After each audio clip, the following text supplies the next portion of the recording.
Bonsoir à tous et bonsoir à toutes. Bienvenue sur Le Grand Changement. Ce soir, j'ai la chance d'accueillir Tita. Salut Tita. Salut Annelise, très heureux Tu de me vas bien? retrouver là.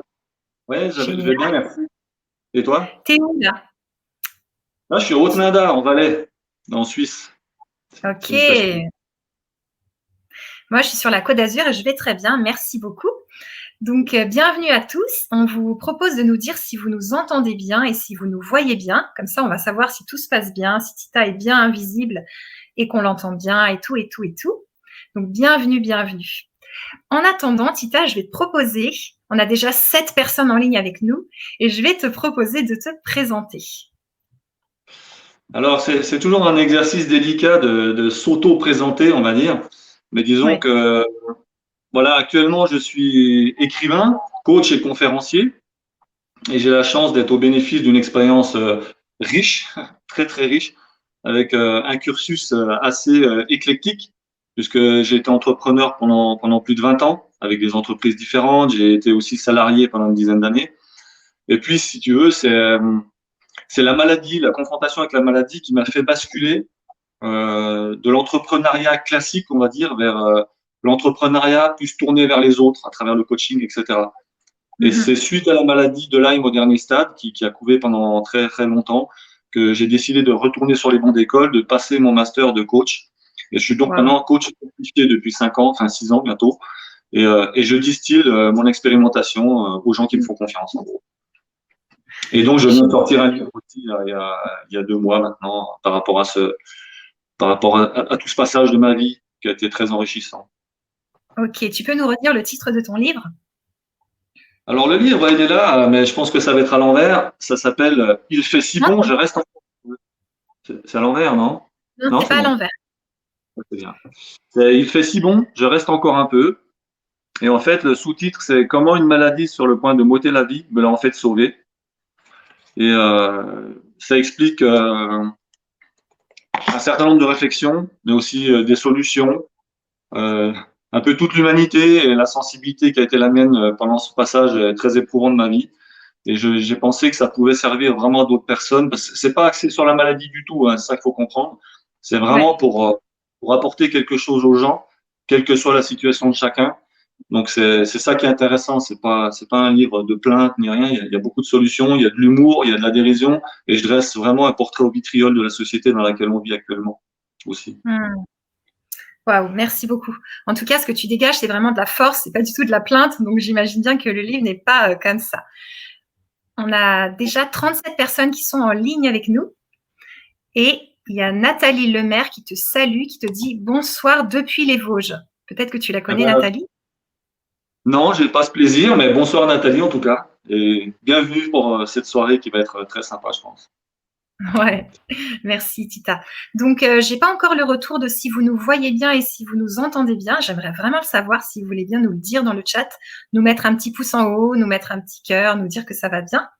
Et Tita, je te propose d'entamer ce sujet de cette belle vibra que tu vas nous animer ce soir. Alors, bah, comme vous le savez tous, hein, le sujet, le thème, on va dire, hein, c'est comme ça qu'on appelle ça, le thème de cette Vibra conférence, c'est la résilience et le changement. Alors pourquoi ce thème, hein, il y en a tellement, on aurait pu faire sur n'importe quel thème. Pourquoi j'ai choisi ce thème? Parce que je pense qu'aujourd'hui, peut-être plus que d'autres jours ou d'autres périodes, c'est vraiment le moment de se poser certaines questions par rapport à ce qui arrive avec cette histoire de la Covid, puisqu'il paraît qu'il faut dire la Covid. Et D'accord? ouais, j'ai entendu ça. En fait, il y a quelque chose que j'ai trouvé très intéressant et très humoristique. Il y a quelqu'un qui a dit, en fait, dès qu'il y a quelque chose qui pose un problème, on lui donne un nom féminin, donc ça devient la Covid. Ouais, c'est gonflé. Moi, ça me convient pas, hein. Je vote non. Petite pointe d'humour, j'ai trouvé ça assez marrant. Donc, enfin, Ouais. bref.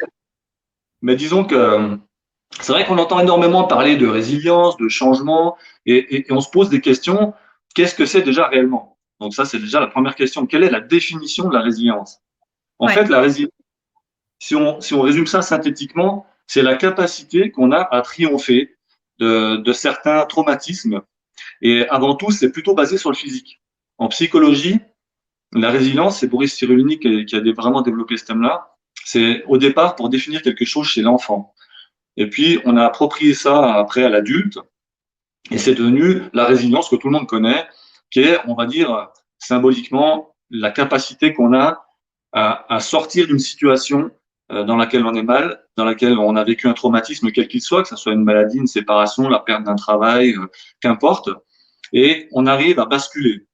Alors pourquoi justement avoir choisi ce thème de résilience et changement? Parce que pour moi, le changement est indissociable de la résilience. Ils vont de pair. Ok. Pourquoi? Parce que pour sortir d'une zone traumatique, on est obligé d'opérer un changement. Et le changement, la définition du changement, c'est juste l'action, c'est le fait de changer, de modifier quelque chose à partir de passer d'un état à un autre. C'est ça la définition du changement. Donc, c'est exactement ce que va pouvoir générer la résilience. Donc, ça veut dire que quand on entame un phénomène de résilience, il y a forcément un changement derrière. Sinon, on reste Ok. ancré dans la situation qui ne nous plaît pas. D'accord? Ça, c'est le premier point à comprendre.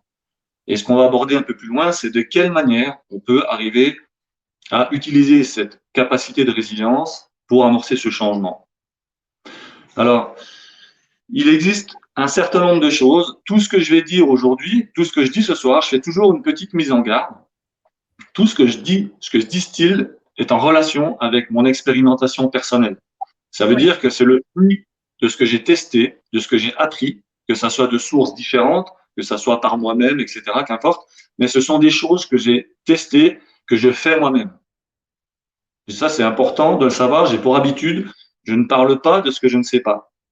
Donc, quand quelqu'un va me poser une question, si je ne sais pas, je vais dire, ouais, j'ai lu quelque chose là-dessus, mais j'ai pas essayé, moi, personnellement.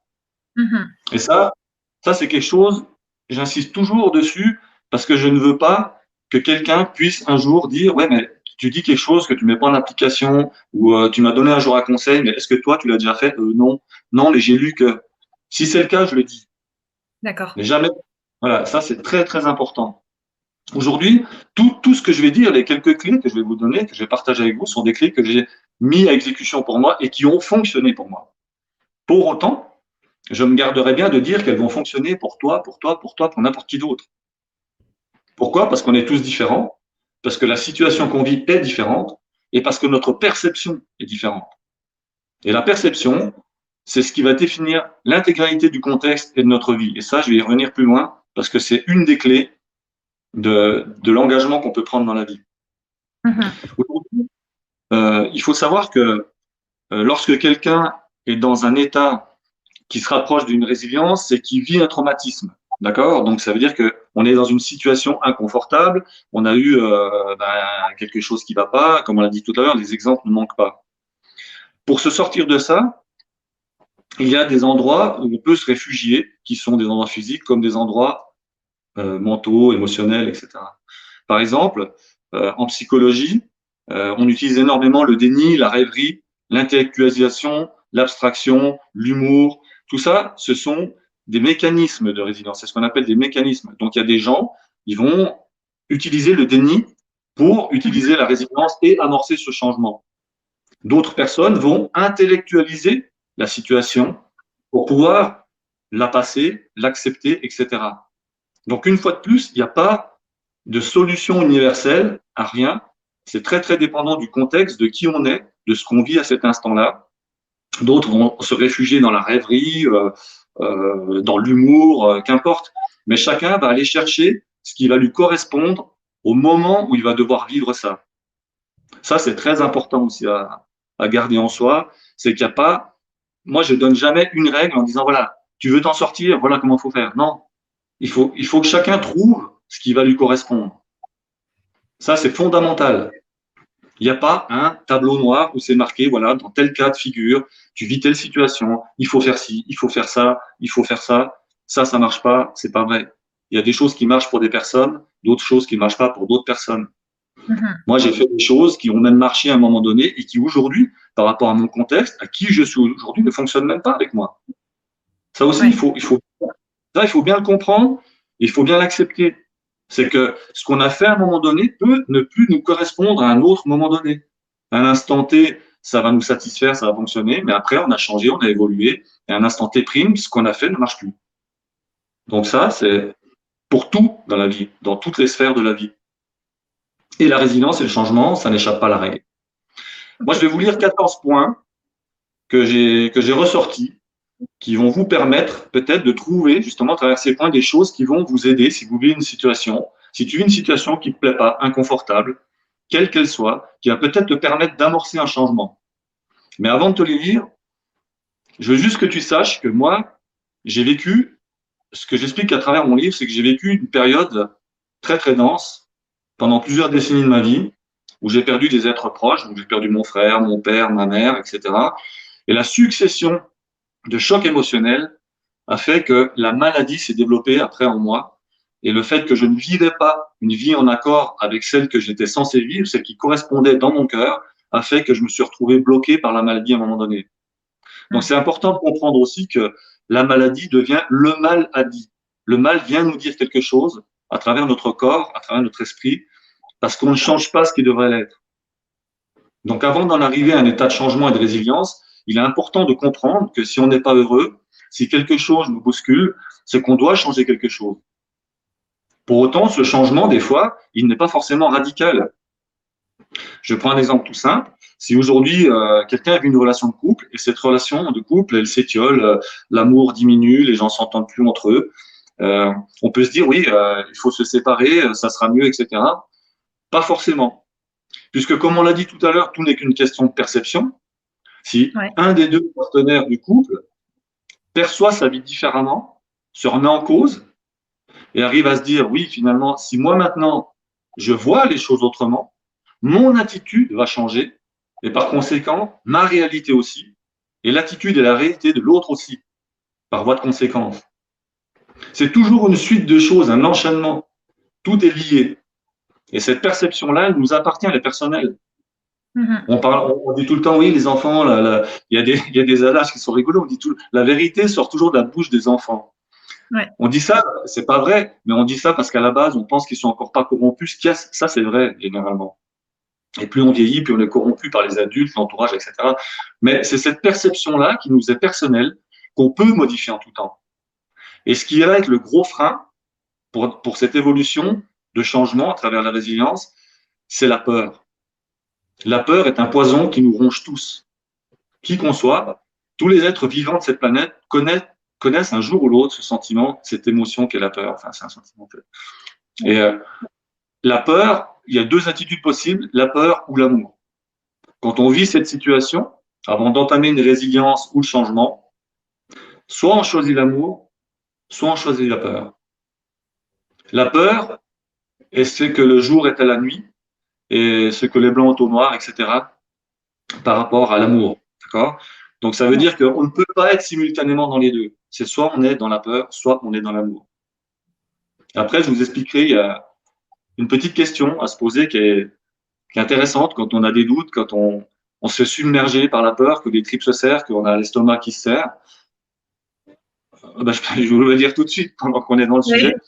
Oui. Cette petite question, elle est toute simple, mais je l'utilise moi maintenant et j'ai découvert ça il y a peu de temps et je trouve ça magnifique. Après, une fois de plus, c'est un instrument comme un autre. Il y a plein d'instruments différents. Chacun doit trouver le sien, celui qui lui plaît, celui qui lui correspond. Mais aujourd'hui, à l'instant où je vous parle, quand je me sens mal, quand j'ai un doute, quand j'ai envie de médire sur quelqu'un, quand je me sens submergé par un sentiment négatif, noir, etc., une émotion négative, paralysante, je m'arrête, je respire et je me pose cette question. Que ferait l'amour à ma place? Je me dis, voilà, là, je suis en train de penser à ça. J'ai de la rancœur pour ci. Je pense à un tel ou à une telle. Il s'est passé quelque chose qui va pas bien. Je me recentre, je m'arrête. Je suis dans la rue, j'ai fait ça encore tout à l'heure dans la rue. Je me dis, voilà, que ferait l'amour à ma place? Ouais. Qu'est-ce que je pense? Qu'est-ce que je dirais si c'était l'amour? Ou si on le dit différemment, qu'est-ce que je ferais si je n'avais pas peur? Tu vois ce que je veux dire? Ouais, je vois très bien. Ouais, c'est hyper important parce que ça marche vraiment. La peur est une émotion. Comme toutes les émotions, elle est contrôlable normalement. Et donc, voilà, je me dis, que ferait l'amour à ma place? Ouais. Elle me dit, voilà. En tout cas, elle dirait pas ça, tu vois. L'amour dirait pas ça. Elle Ouais. serait pas. Ben oui, c'est complètement simple comme truc, mais c'est redoutablement efficace. Ça marche Hmm. vraiment bien. Et ça, c'est mieux encore que les 14 points que je vais vous donner maintenant. Euh, D'accord. Ce sont des points qui sont venus parce que c'est synthétisé en une seule question qui est très brève et après, chacun trouve sa réponse. Après, voici maintenant 14 points qui peuvent t'aider si tu traverses, comme on a dit, une situation comme ça. Je vous les lis tranquille. Après, il y aura moyen, peut-être, je ne sais pas si c'est possible, ça, Annelise, j'avais fait je l'avais fait sur mon ordinateur, peut-être qu'on peut après le donner en lien aux gens, je ne sais pas. Moi, je le Ouais. mettrai aussi sur Internet. Ça sera plus Ouais. propre parce que dire comme ça, c'est un peu dur. Les gens n'ont pas forcément le temps de noter, mais je vous On les trouvera. lis pour que ça travaille un peu.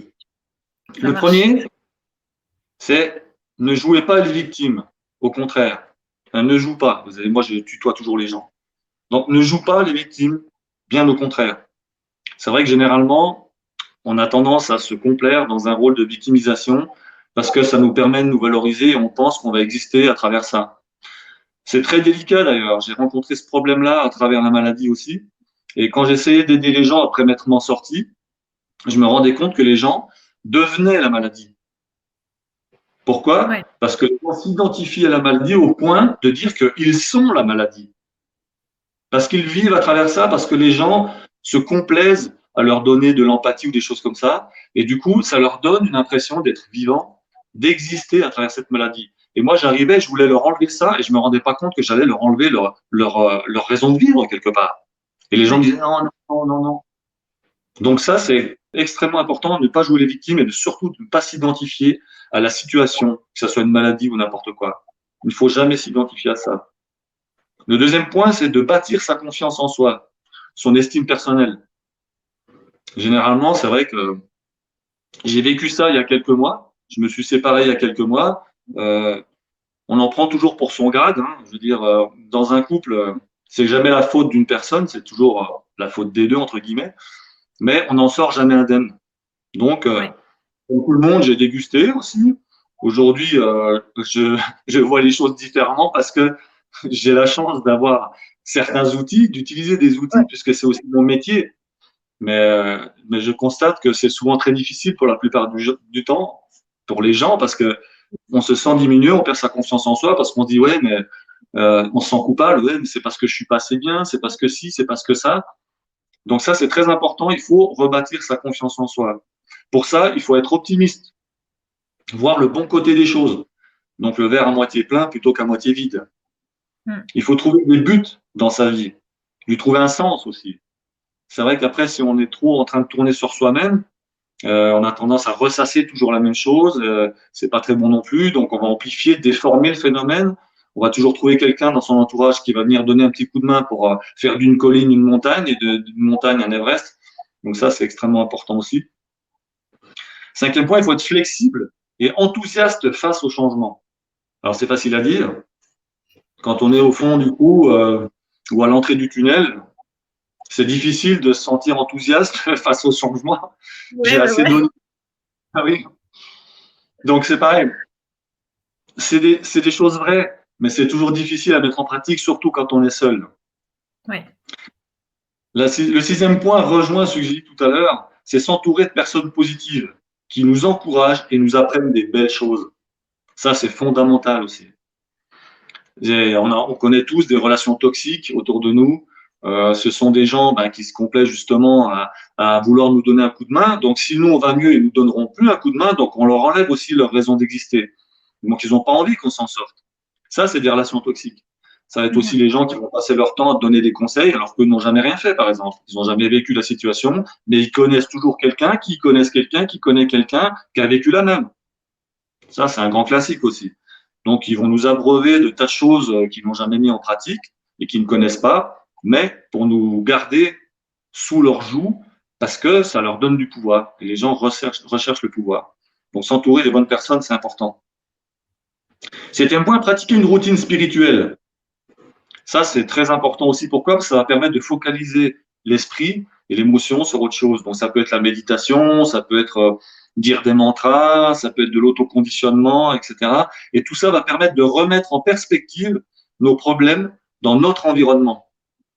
On va s'ancrer de nouveau dans le présent, dans l'instant présent, dans le moment à vivre maintenant. Et ça, c'est aussi fondamental pour pouvoir s'en sortir. Ça évite de revenir dans le passé, de ressasser tout le temps les souvenirs, etc. Et ça permet de se reconditionner psychiquement, émotionnellement, mais aussi physiquement. Le 8e point, pratiquer la gratitude. Alors ça aussi, on en entend beaucoup parler, c'est plus facile à dire qu'à faire. On est d'accord, si on revient dans l'exemple d'avant, il se passe toujours un laps de temps où on l'a mauvaise et au début, on n'a pas trop envie d'avoir la gratitude ni envers soi-même, ni envers l'autre ou qui que ce soit. Ouais, ouais. C'est humain. C'est clair. C'est humain. Voilà, c'est humain, il faut en être conscient aussi. Donc, il faut jamais perdre de vue notre humanité. Notre humanité, c'est notre imperfection. Donc, il faut arrêter aussi de toujours vouloir que les choses soient parfaites, qu'on soit nickel en toute situation et tout ça. Ça n'existe pas, ça. Personne n'est capable de ça. Donc, tout ça, c'est des clés. On va puiser dedans. On va jamais les mettre en pratique tout en même temps. Mais peut-être que petit à petit, un pas après l'autre, on va arriver à se grandir, à remonter la pente en utilisant quelque chose qui va nous permettre d'utiliser notre clé, etc., etc. Le 9e point qui est intéressant aussi, c'est l'altruisme. Si on prend conscience de la chance qu'on a déjà d'être vivant, d'être ici, de partager ça avec des gens, alors pourquoi ne pas redistribuer cette chance que l'on a autour de nous en aidant les autres, en faisant le bien autour de soi, de diverses manières, chacun à sa manière, à sa hauteur, à la hauteur de ses compétences. Ça peut être donner un coup de main pour n'importe quoi, traverser la rue, porter un caddie, juste passer un moment, juste être à l'écoute de quelqu'un, avoir de l'empathie, sourire, juste sourire. Il y a eu plein d'études, moi j'adore parce que je compulse plein d'informations, je regarde des vidéos, je lis des bouquins et tout, et j'adore parce que j'aime bien voir aussi ce qui se passe dans la rue. Et j'avais déjà fait des tests avec un ami à moi, et puis on s'amusait une fois à se promener dans la rue et puis à voir si les gens étaient capables de nous faire un hug, de nous serrer comme ça dans les bras, sans le connaître. Donc ça, c'est intéressant. On arrive vers les gens, puis d'un coup, on fait « Oh, je peux vous serrer dans mes bras ?» Alors, il y a des gens qui spontanément vont dire « Ouais », et hop, on les serre, et ça fait du bien, parce qu'on a besoin de contact, on est des gens sociaux, et on aime ça, le contact, et ça fait du bien, c'est scientifiquement prouvé aussi, ça. Et puis, il y en a d'autres qui sont là, mais je vous connais pas, qui partent en courant, qui sont très fermés, etc. Donc, c'est assez intéressant de voir la réaction des gens, comme ça, à chaud, par rapport à quelque chose qu'on va donner gratuitement, mais qui est juste du plaisir et du bonheur, quoi. Ou un sourire. On croise quelqu'un dans la rue, le simple fait de sourire ou de faire un regard comme ça. Il y a des fois des gens, ils sont comme ça. Donc, ça permet aussi de voir les gens qui sont bien dans leur peau, les gens qui sont mal, ceux qui sont dans la réflexion ou pas, ceux qui sont ouverts ou un peu moins. C'est sans forcément juger. C'est pas un jugement négatif, mais c'est juste un constat, quoi. On constate. Donc ça, c'est important. Si on est conscient de la chance qu'on a, d'en redonner un petit peu, ben, ça fait toujours plaisir et c'est extrêmement gratifiant pour celui qui reçoit comme pour celui qui donne de toute façon. Le 10e point, c'est, on l'a dit un peu tout à l'heure, ça rejoint ce qu'on a dit, accepter que l'on ne puisse pas toujours changer les choses. Ça rejoint aussi ce besoin de perfection. C'est que ben, y a des fois, ça ne matche pas, on ne sait pas pourquoi, c'est comme ça et c'est à un instant précis. Peut-être que ça serait différent un peu plus tard ou autre, on peut pas savoir. Ça, on saura peut-être plus tard si on se donne la chance de le faire. Mais à un instant T, ben, à un moment donné, on a beau utiliser tout ce qu'on est, tout qui on est, tout ce qu'on a à disposition, peut-être que dans l'instant présent, on doit vivre autre chose et ça ne fonctionne pas. On n'arrive pas à amorcer ce changement au moment où on voudrait le faire. Alors, il ne faut pas jeter l'éponge, il ne faut pas abandonner, parce que ça ne veut pas dire que ça ne va pas se faire, mais ça veut juste dire que c'est peut-être pas le bon moment, qu'on n'a pas encore fait le cheminement nécessaire pour pouvoir le faire dans les meilleures conditions. Que la vie nous réserve quelque chose de plus puissant, de meilleur encore, et il suffit de patienter un peu, de continuer à faire ce qu'on est en train de faire. Ça paiera tout tard. Le 11e point, c'est pratiquer la solitude. Alors c'est sûr que si je prends l'exemple de tout à l'heure, ça peut être un mauvais exemple, puisque quand on se sépare, on n'a pas trop envie d'être seul. Néanmoins, s'isoler a toujours été bénéfique pour tout le monde. Ça, j'en parle, j'ai un gros chapitre dans mon livre aussi là-dessus, parce que ça nous permet de croître intérieurement. Ça nous permet de faire le vide. Et souvent, quand les choses comme ça arrivent, c'est qu'on a un trop-plein. Donc avant de pouvoir remplir, il faut vider. c'est comme tout. Tu peux toujours essayer de remplir le réservoir de ta voiture. S'il est déjà plein, ça va couler à côté. Ben, nous, on est pareil. On est comme un réservoir d'émotions, de sentiments, de plein de choses. Et à un moment donné, ce réservoir, si on le vide pas d'une manière ou d'une autre, ben, il explose, il déborde. Et il faut le vider pour pouvoir le remplir de nouveau. Et la solitude euh, permet de faire ce vide à travers soi, parce qu'on va choisir des choses, on va se confronter à soi-même, à ses parts d'ombre, à ses peurs, à ses angoisses, utiliser des outils comme on est en train de les voir, se permettre de se recentrer et d'être capable après, parce qu'on s'est vidé, de pouvoir se remplir de l'amour des gens à travers l'amour qu'on a pour soi déjà. Donc c'est très important. Et quand je parle de solitude et de s'isoler, je ne parle pas de partir 2 heures faire une balade, c'est pas suffisant. C'est vraiment de prendre un moment qui est de plusieurs jours, voire même de plusieurs semaines, et de ne pas voir de personnes quasiment pendant tout ce laps de temps est extrêmement bénéfique, même si c'est difficile, et c'est parce que souvent c'est difficile que c'est bénéfique. Ça va permettre vraiment d'arriver à aller chercher des choses au fond de soi, de se confronter à toutes ces peurs, à tout des fois ce négativisme qu'on a au fond de nous et de l'expulser, de l'extraire de n'importe quelle manière. Hein. Ça peut être à travers un sport, ça peut être à travers une création, être créatif, écrire, jouer d'un instrument, prendre une langue, je sais rien. Mais à chacun de trouver ce qui lui plaît. Mais ça permet vraiment aussi de savourer cette chance de savoir qui l'on est à ce moment-là, de se retrouver, de se reconnecter à soi. Donc moi, je préconise toujours ça, l'isolement. La solitude a du bon et elle doit être pratiquée régulièrement. Quand on soit en couple ou pas, hein, ça change rien. Hein. J'entends ça pour les gens normaux, hein, dans la vie normale, entre guillemets. C'est très important, ça évite le split. D'ailleurs, moi, pour reprendre mon histoire personnelle, c'est justement ce que j'ai pas su faire. Et c'est pour ça qu'on en est arrivé là aussi. Pendant ce laps de temps, j'ai pas su le faire correctement. Et l'autre, ma partenaire de l'époque, ne le faisait pas non plus. Et je pense que la plupart du temps, les couples qui se séparent sont des couples qui, justement, n'arrivent pas à prendre un peu de recul comme ça, chacun de leur côté, d'où le plaisir de se retrouver aussi après. Ça, c'est fondamental. Alors, ça, c'est entretenir et développer son humour et l'autodérision. C'est un puissant instrument. Ouais. C'est le point numéro 13. C'est vraiment un puissant antidote pour vaincre toute situation, on va dire, quelle qu'elle soit. Alors, ça, c'est pareil, hein, on est tous différents. Il y a des gens qui ont de l'humour, d'autres qui en ont un peu moins, etc. Mais l'autodérision a quand même ce pouvoir aussi d'arriver à faire relativiser n'importe quel type de situation. Quand j'étais gamin, moi, je me rappelle qu'à l'époque, je voyais les gens un peu plus âgés que moi, mon oncle, etc. Et je les voyais se parler tout seuls. Je me disais, ils sont complètement tarés, en fait. Je le croisais, il était là, il se parlait et tout. Il y a très longtemps que j'ai commencé à me parler tout seul aussi. Donc, je sais maintenant aussi la puissance que ça peut avoir. Et à l'époque, c'est vrai que la plupart du temps, c'était plus les personnes âgées, parce qu'eux savaient, je pense, et que nous, dans notre société, on a aboli ça parce qu'on dirait les gens sont complètement fous s'ils se parlent tout seuls et tout, alors qu'en fait, il y a une raison très précise à ça. Hein. Ça aussi, ça permet de relativiser, ça permet de jouer plusieurs rôles en même temps. Quand on pète un câble ou un truc comme ça, c'est exactement quand je dis on pose la question que ferait l'amour à ma place. En fait, quand on parle de l'amour, c'est soi-même. On dérive simplement la personnalité sur quelque chose qui n'existe pas. Mais quand on se parle soi-même, on joue les deux personnages. C'est pas de la schizophrénie, c'est juste du bon sens. C'est se dire, voilà, tu vas pas un peu fort là, gars, et tout. Ça permet moi je trouve que ça permet de vraiment réguler son humeur, de comprendre ce qu'on est en train de dire ou de faire, et peut-être justement d'éviter des situations des fois déplorables. Quoi. Ouais. C'est quelque chose qui fonctionne bien. On en a parlé aussi, utiliser et développer sa créativité. On est tous co-créateurs. Comme dit Lilou Massé souvent, des co-créateurs. Et c'est vrai qu'on est tous des co-créateurs de notre propre vie et de la vie de ceux qui nous environnent.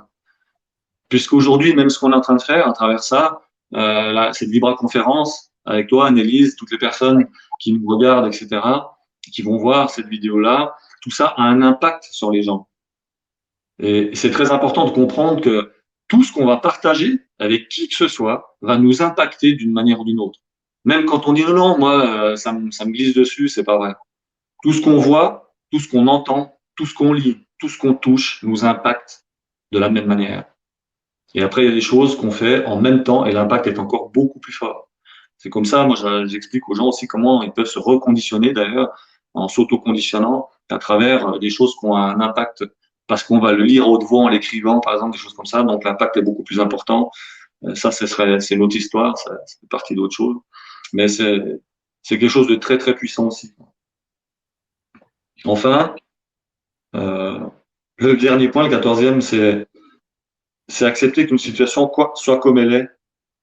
Ça va permettre ensuite d'entamer son changement. Parce que accepter ne veut pas dire se résigner. On va accepter quelque chose.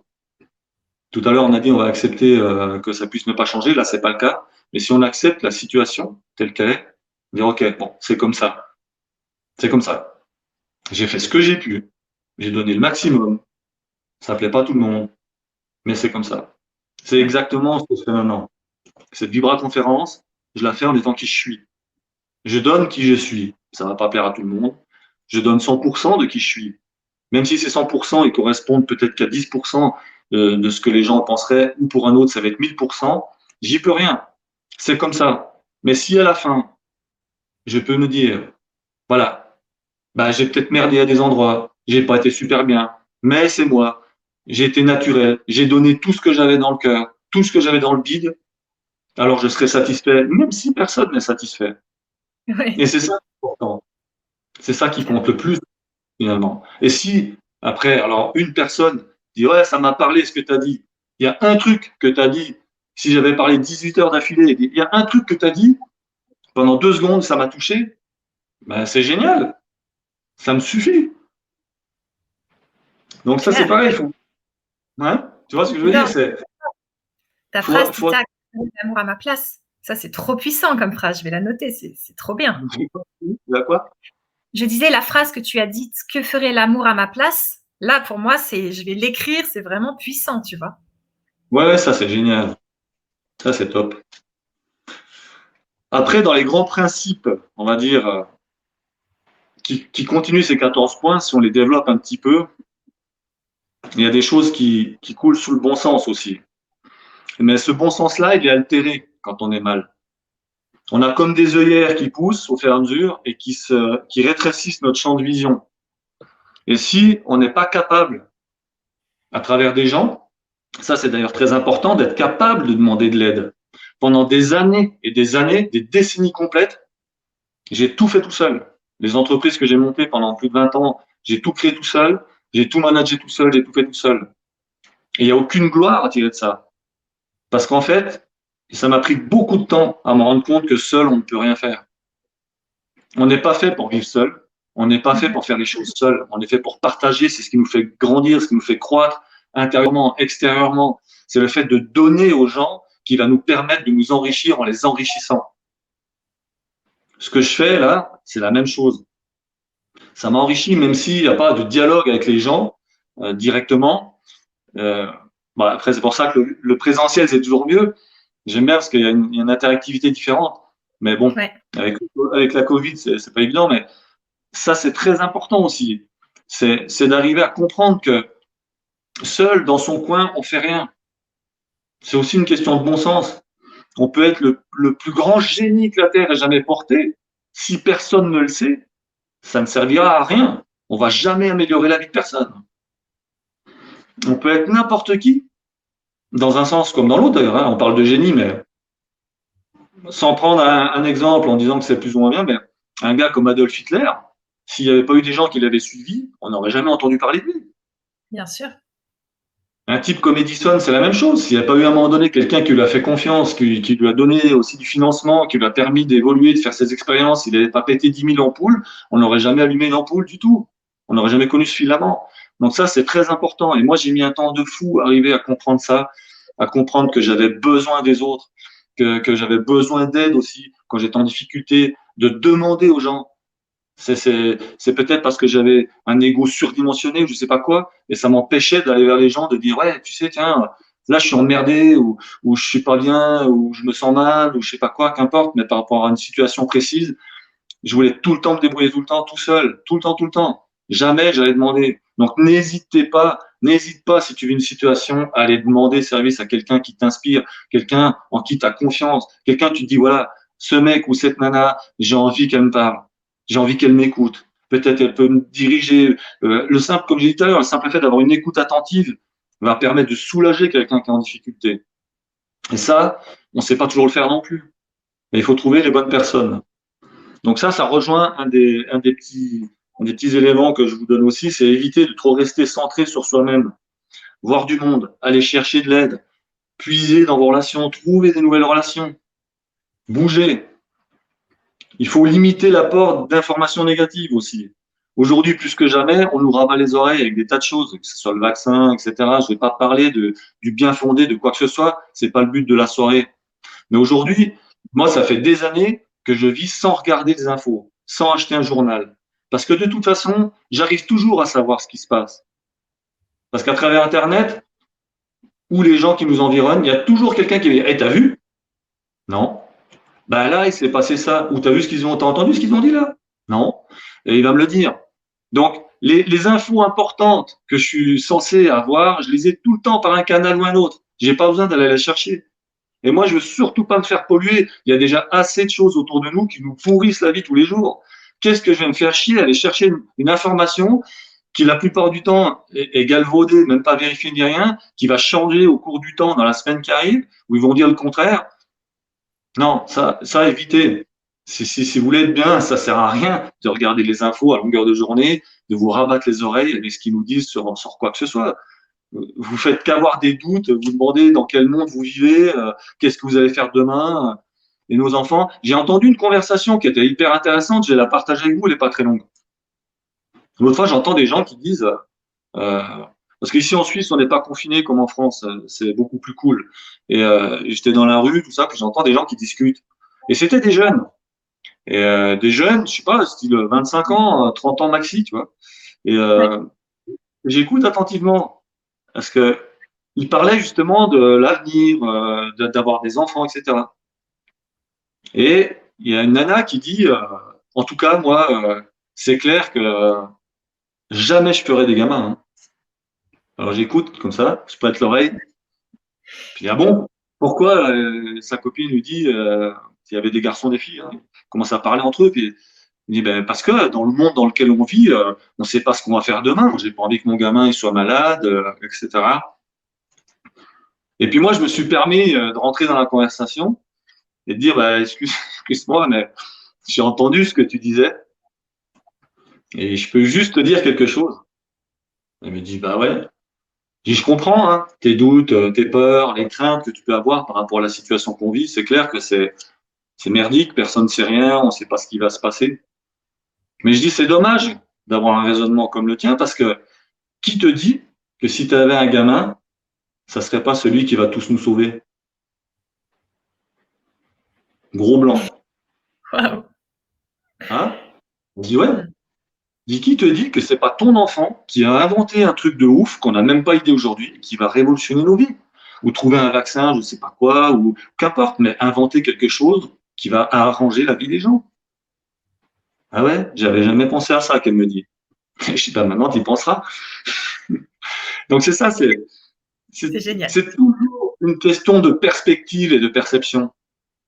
C'est soit on prend le risque de dire ok, je suis ici, je suis vivant, je fais ce que je suis censé faire, je vis, je profite de la vie, je donne la vie, je transmets la vie, je fais ce que je peux, en sachant que ben, tes limites à toi sont pas forcément les limites de quelqu'un qui va naître ou des autres personnes, et les potentialités non plus.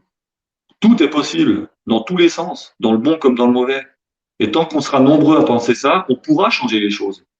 Si maintenant on pense le contraire, on est fini, quoi. C'est même pas la peine. On se tire tous une balle, quoi. On fait un suicide collectif massif et on s'éteint de la planète et c'est réglé. Mais moi, j'ai pas envie de vivre la peur au bide comme ça et tout. À quoi bon parler de résilience et de changement si on est tous à faire dans le froc tous les matins en se réveillant parce qu'on se fait pourrir, parce qu'on entend des trucs, parce qu'on sait pas ce qu'on va devenir, parce qu'on ne sait pas ce qu'ils vont encore inventer, qui va nous tomber sur le coin de la tronche. Ça sert à quoi tout ça? À rien. Donc aujourd'hui, il faut voir les choses d'un autre côté. Il faut arriver à se dire, ouais, non, on va faire comme on a toujours fait. On va se démerder, puis on va s'en sortir, puis c'est tout, puis on va s'adapter. C'est quand même le propre de l'homme de s'adapter, non? Alors voilà, il faut faire ça. Donc pensez tout le temps à ça. Quand vous hésitez à faire quelque chose, dites-vous que ça peut être quelque chose qui peut changer la face de la planète, ou en tout cas la vie d'une personne. Ça me rappelle une anecdote, ça. C'est sur une Ouais, plage, une jolie plage. T'as un petit gamin qui est, tu sais, à l'époque où les tortues font la ponte, euh, oui, elles pondent des milliers d'œufs comme ça, et puis après qu'ils aient éclos, les petits ils partent à l'eau le plus vite possible, mais t'as tous les oiseaux qui passent et puis qui les chopent en tant que prédateurs et qui les gobent, quoi. Et puis t'as un gamin qui parcourt la plage, et puis il y en a qui sont sur le dos des fois, donc il les remet vite sur les pattes pour qu'elles repartent à l'eau. Puis t'as un gars qui regarde la scène comme ça d'un peu loin pendant un moment, puis ça le fait rire. Puis il se passe quelques instants, puis il s'approche du gamin qui lui fait tu fous quoi là en fait? Il dit ben là, je les retourne, chaque fois que j'en vois une retourner, je la retourne pour qu'elle puisse retourner à l'eau justement. oui. Et il dit t'as vu le nombre qu'il y a? Il y a des millions sur la plage. Tu penses sincèrement que toi, tu vas sauver la vie de toutes ces tortues? Ben, il dit non, mais en tout cas de celle-là, ouais. Et c'est ça qu'il faut se rappeler. C'est ce qui compte, c'est pas de sauver tout le monde, mais si on arrive déjà à sauver ou aider une personne, une, et que cette même personne qu'on a aidée fait la même chose avec quelqu'un d'autre qui elle-même fait la même chose avec quelqu'un d'autre qui fait la même chose encore avec quelqu'un d'autre, c'est encore bien mieux que de vouloir qu'une personne sauve toutes les autres. L'interactivité, l'interaction qu'il y a comme ça est bien plus productive, enrichissante, généreuse et altruiste que si une personne fait tout pour les autres. C'est tout le problème de ce qu'on vit aujourd'hui avec ces histoires. C'est que tout le monde attend sur tout le monde. Enfin, pas sur tout le monde, mais sur les gouvernements, sur les labos, machin, etc. Mais personne ne fait rien. On va y revenir un peu après, ça. Ok, On va continuer. super. Donc les infos négatives, évitez, quoi. Ça peut être l'occasion d'en profiter pour mettre aussi à exécution quelque chose qu'on s'était promis de faire et qu'on n'a jamais fait.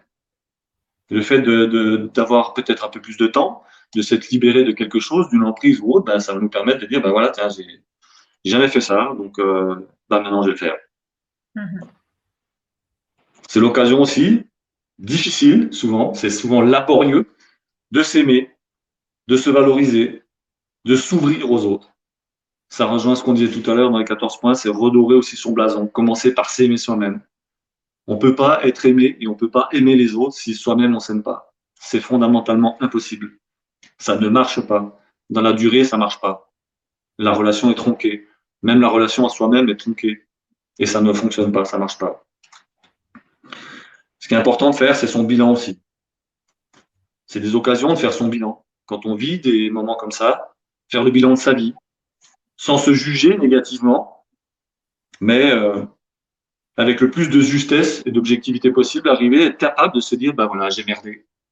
J'étais le roi Ouais. des cons. Vraiment, j'étais le roi des cons. Mais ça va changer. Parce que je ne suis pas un con. Parce que je ne suis pas un con. Ça m'a pas empêché de l'être à un moment donné. Mais je ne suis pas comme ça. Ou je ne suis plus comme ça. Et à partir de maintenant, voilà comment ça va être. Et se fixer une stratégie, se fixer des buts à atteindre et pouvoir avancer dans ce bon sens. Au lieu de se lamenter tout le temps. Éviter les relations toxiques, on en a parlé. C'est l'occasion de décider de ce que l'on veut vraiment à partir de maintenant.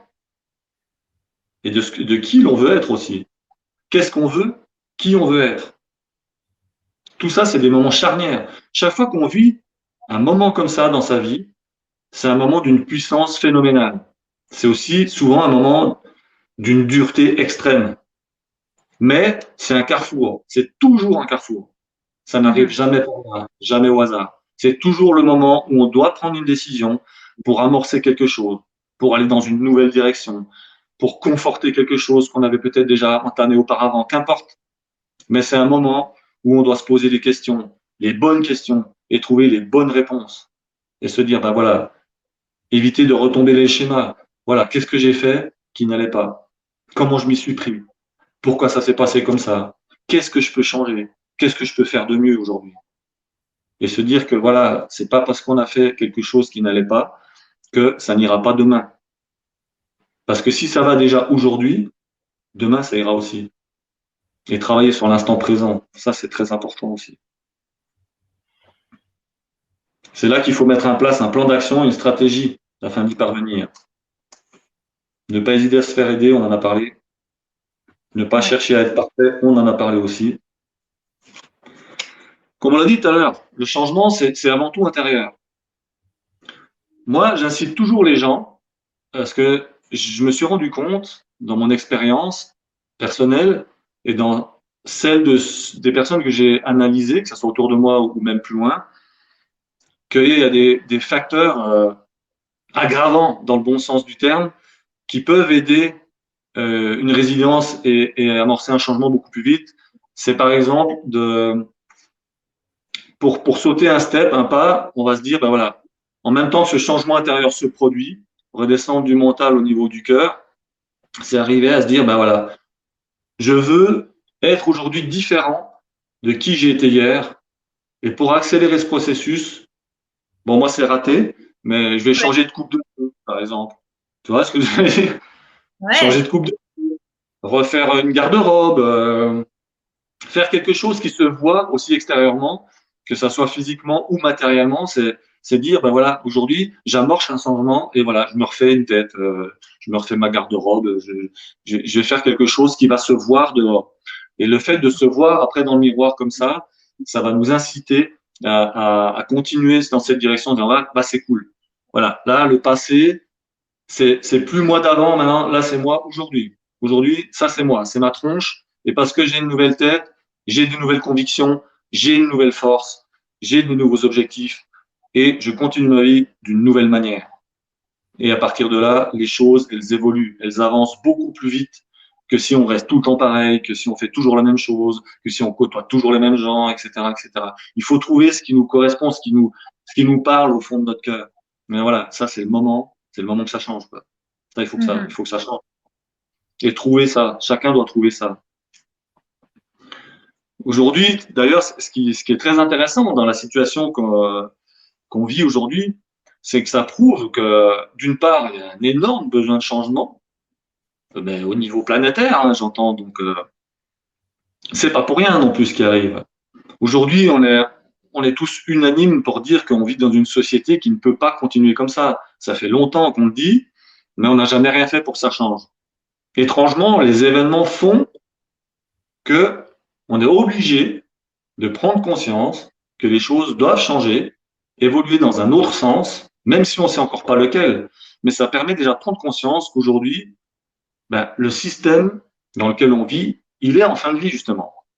On est arrivé au bout, on est au taquet, quoi. Ça Ouais. peut plus durer de cette manière-là. Aujourd'hui, une fracture se crée. Il y a d'un côté les gens qui disent c'était mieux avant, vivement que ça revienne comme avant, vivement qu'on puisse refaire les mêmes choses, et ceux qui prennent conscience que ça ne sera plus jamais comme avant et qu'il ne faut surtout pas que ça soit comme avant, mais qu'il faut que ça aille dans un sens différent et qui petit à petit, en réfléchissant, en grattant, en partageant, en s'unissant, on va réussir à créer quelque chose qui va être différent, qui va correspondre à qui on est aujourd'hui, tant économiquement que spirituellement, que physiquement, que dans tous les secteurs et toutes les sphères de la vie de tout le monde. Ça va pas se faire forcément en claquant des doigts, ni en 5 minutes, mais on voit aujourd'hui. Et les histoires de confinement en France et ailleurs ont permis aussi à plein de gens d'en prendre conscience et de réaliser que c'était possible. Parce qu'il y en a plein qui se sont dit, mais en fait, tous les jours, j'allais au boulot pour que dalle, Ouais. puisque je peux le faire chez moi. Et dès ce que je vais en 8 heures, je le fais en 3 heures depuis chez moi. Chelou quand même le truc. Et du coup, on prend conscience, on se dit, ouais, en fait, c'est possible de vivre autrement, c'est possible de travailler autrement. Hein. Donc, ça amène une réflexion. C'est la contrainte qui fait ça. Si on leur avait laissé le choix, jamais ça se serait passé. On aurait dit aux gens, voilà, vous faites ce que vous voulez, mais voilà, décidez. Si vous pensez que c'est mieux de continuer comme ça, faites-le. Si vous pensez que c'est comme ça, bah, faites-le aussi, puis on verra bien. Oui, il y a une partie de la population qui aurait fait. Mais la plupart du temps, les gens disent, non, moi, j'ai pas envie que ça change. Pourquoi? Résilience et changement. Le changement terrorise l'être humain en même temps qu'il l'attire. Tout le monde est attiré par le changement. Tout le monde veut que ça change. Mais tout le monde a peur de ce changement. On a peur de perdre ce qu'on a, qu'on considère comme acquis. On a peur de la nouveauté. On a peur d'être jugé. On a peur d'avoir peur, etc., etc., etc. Pareil, j'en ai un chapitre comme ça dans le livre parce que j'ai étudié ça dans tous les sens, je l'ai vécu plein de fois. Et on est tous pareils. C'est humain. C'est juste lié à notre manière de fonctionner. Donc, il faut. Oui. Comme toi, tu es un spécialiste du changement, j'aimerais beaucoup que tu nous parles un petit peu des ateliers que tu vas nous proposer sur le grand changement. Justement, c'est le bon titre pour toi, le nom de ta chaîne. Carrément. Donc, j'aimerais bien que tu nous parles de ces 3 ateliers qu'on va vivre ensemble. Et je vais mettre le lien d'achat pour les personnes dans le chat parce que toi, tu connais bien le changement. Tu as traversé des choses difficiles, la maladie, les deuils, comme tu disais. Donc, tu sais de quoi tu parles et tu es coach pour accompagner les gens. Et on va avoir la chance en ligne de vivre des changements parce que ça peut vraiment changer des choses en nous. C'est ça? Oui. Alors déjà, il faut savoir un truc, c'est que le changement, il est permanent. J'ai vécu, mais je vis encore, à l'heure où je te parle, des changements. Ouais. Je peux même parler de bouleversements. Et je pense que ça sera comme ça tout au long de ma vie. Et je pense que c'est pour la plupart du temps, pour la plupart des gens aussi, comme ça. Le changement, c'est permanent. Tout change autour de nous. Et ça, on va l'aborder dans les ateliers. Le premier atelier, c'est justement se préparer son entourage au changement. Ça aura lieu, comme c'est marqué, le mercredi, 27 janvier. Mais ça veut dire quoi? C'est que comme ces changements sont permanents, il n'y a que nous qui pensons qu'on ne doit pas changer. Mais si on regarde autour de nous, la nature change en permanence, tout le temps. Quand on part d'un endroit et qu'on revient, 20 ans plus tard, c'est souvent, ça n'a plus rien à voir. Ça peut être à cause de l'être humain, parce qu'il va y avoir des choses qui ont été construites, des bâtiments, machin, etc., ou une forêt qui était magnifique, qui a été rasée, ou qu'importe. Mais que ça soit dû à l'être humain ou la nature en elle-même, la nature change en règle générale au moins 4 fois par année, puisqu'elle change à chaque saison. Elle se renouvelle à chaque saison. Elle perd ses feuilles, ça remonte, machin, etc. Il n'y a que nous qui pensons que tout va être comme ça tout le temps. Donc tout ça, malgré, ça c'est pareil, c'est culturel, hein, c'est très spécifique à notre société occidentale. Après, il y a d'autres sociétés où on voit ça d'une autre manière, c'est un peu plus axé sur le spirituel, etc. Nous, on est plus dans le paraître que dans l'être, etc., etc., dans l'avoir que dans l'être aussi. Mais quand on veut amorcer un changement, qu'on prend conscience de ça, que ce soit volontaire ou non, c'est-à-dire que ça soit les circonstances qui nous amènent à un état de résilience parce que ça ne peut plus durer et donc d'amorcer un changement, ou que ça soit une démarche volontaire en disant voilà, moi aujourd'hui j'ai pas de cata, je suis bien, globalement je suis bien dans ma vie, en gros je suis dans ma zone de confort, mais justement je commence à m'ankyloser, j'aimerais que les choses changent. Quelque part, la démarche c'est la même.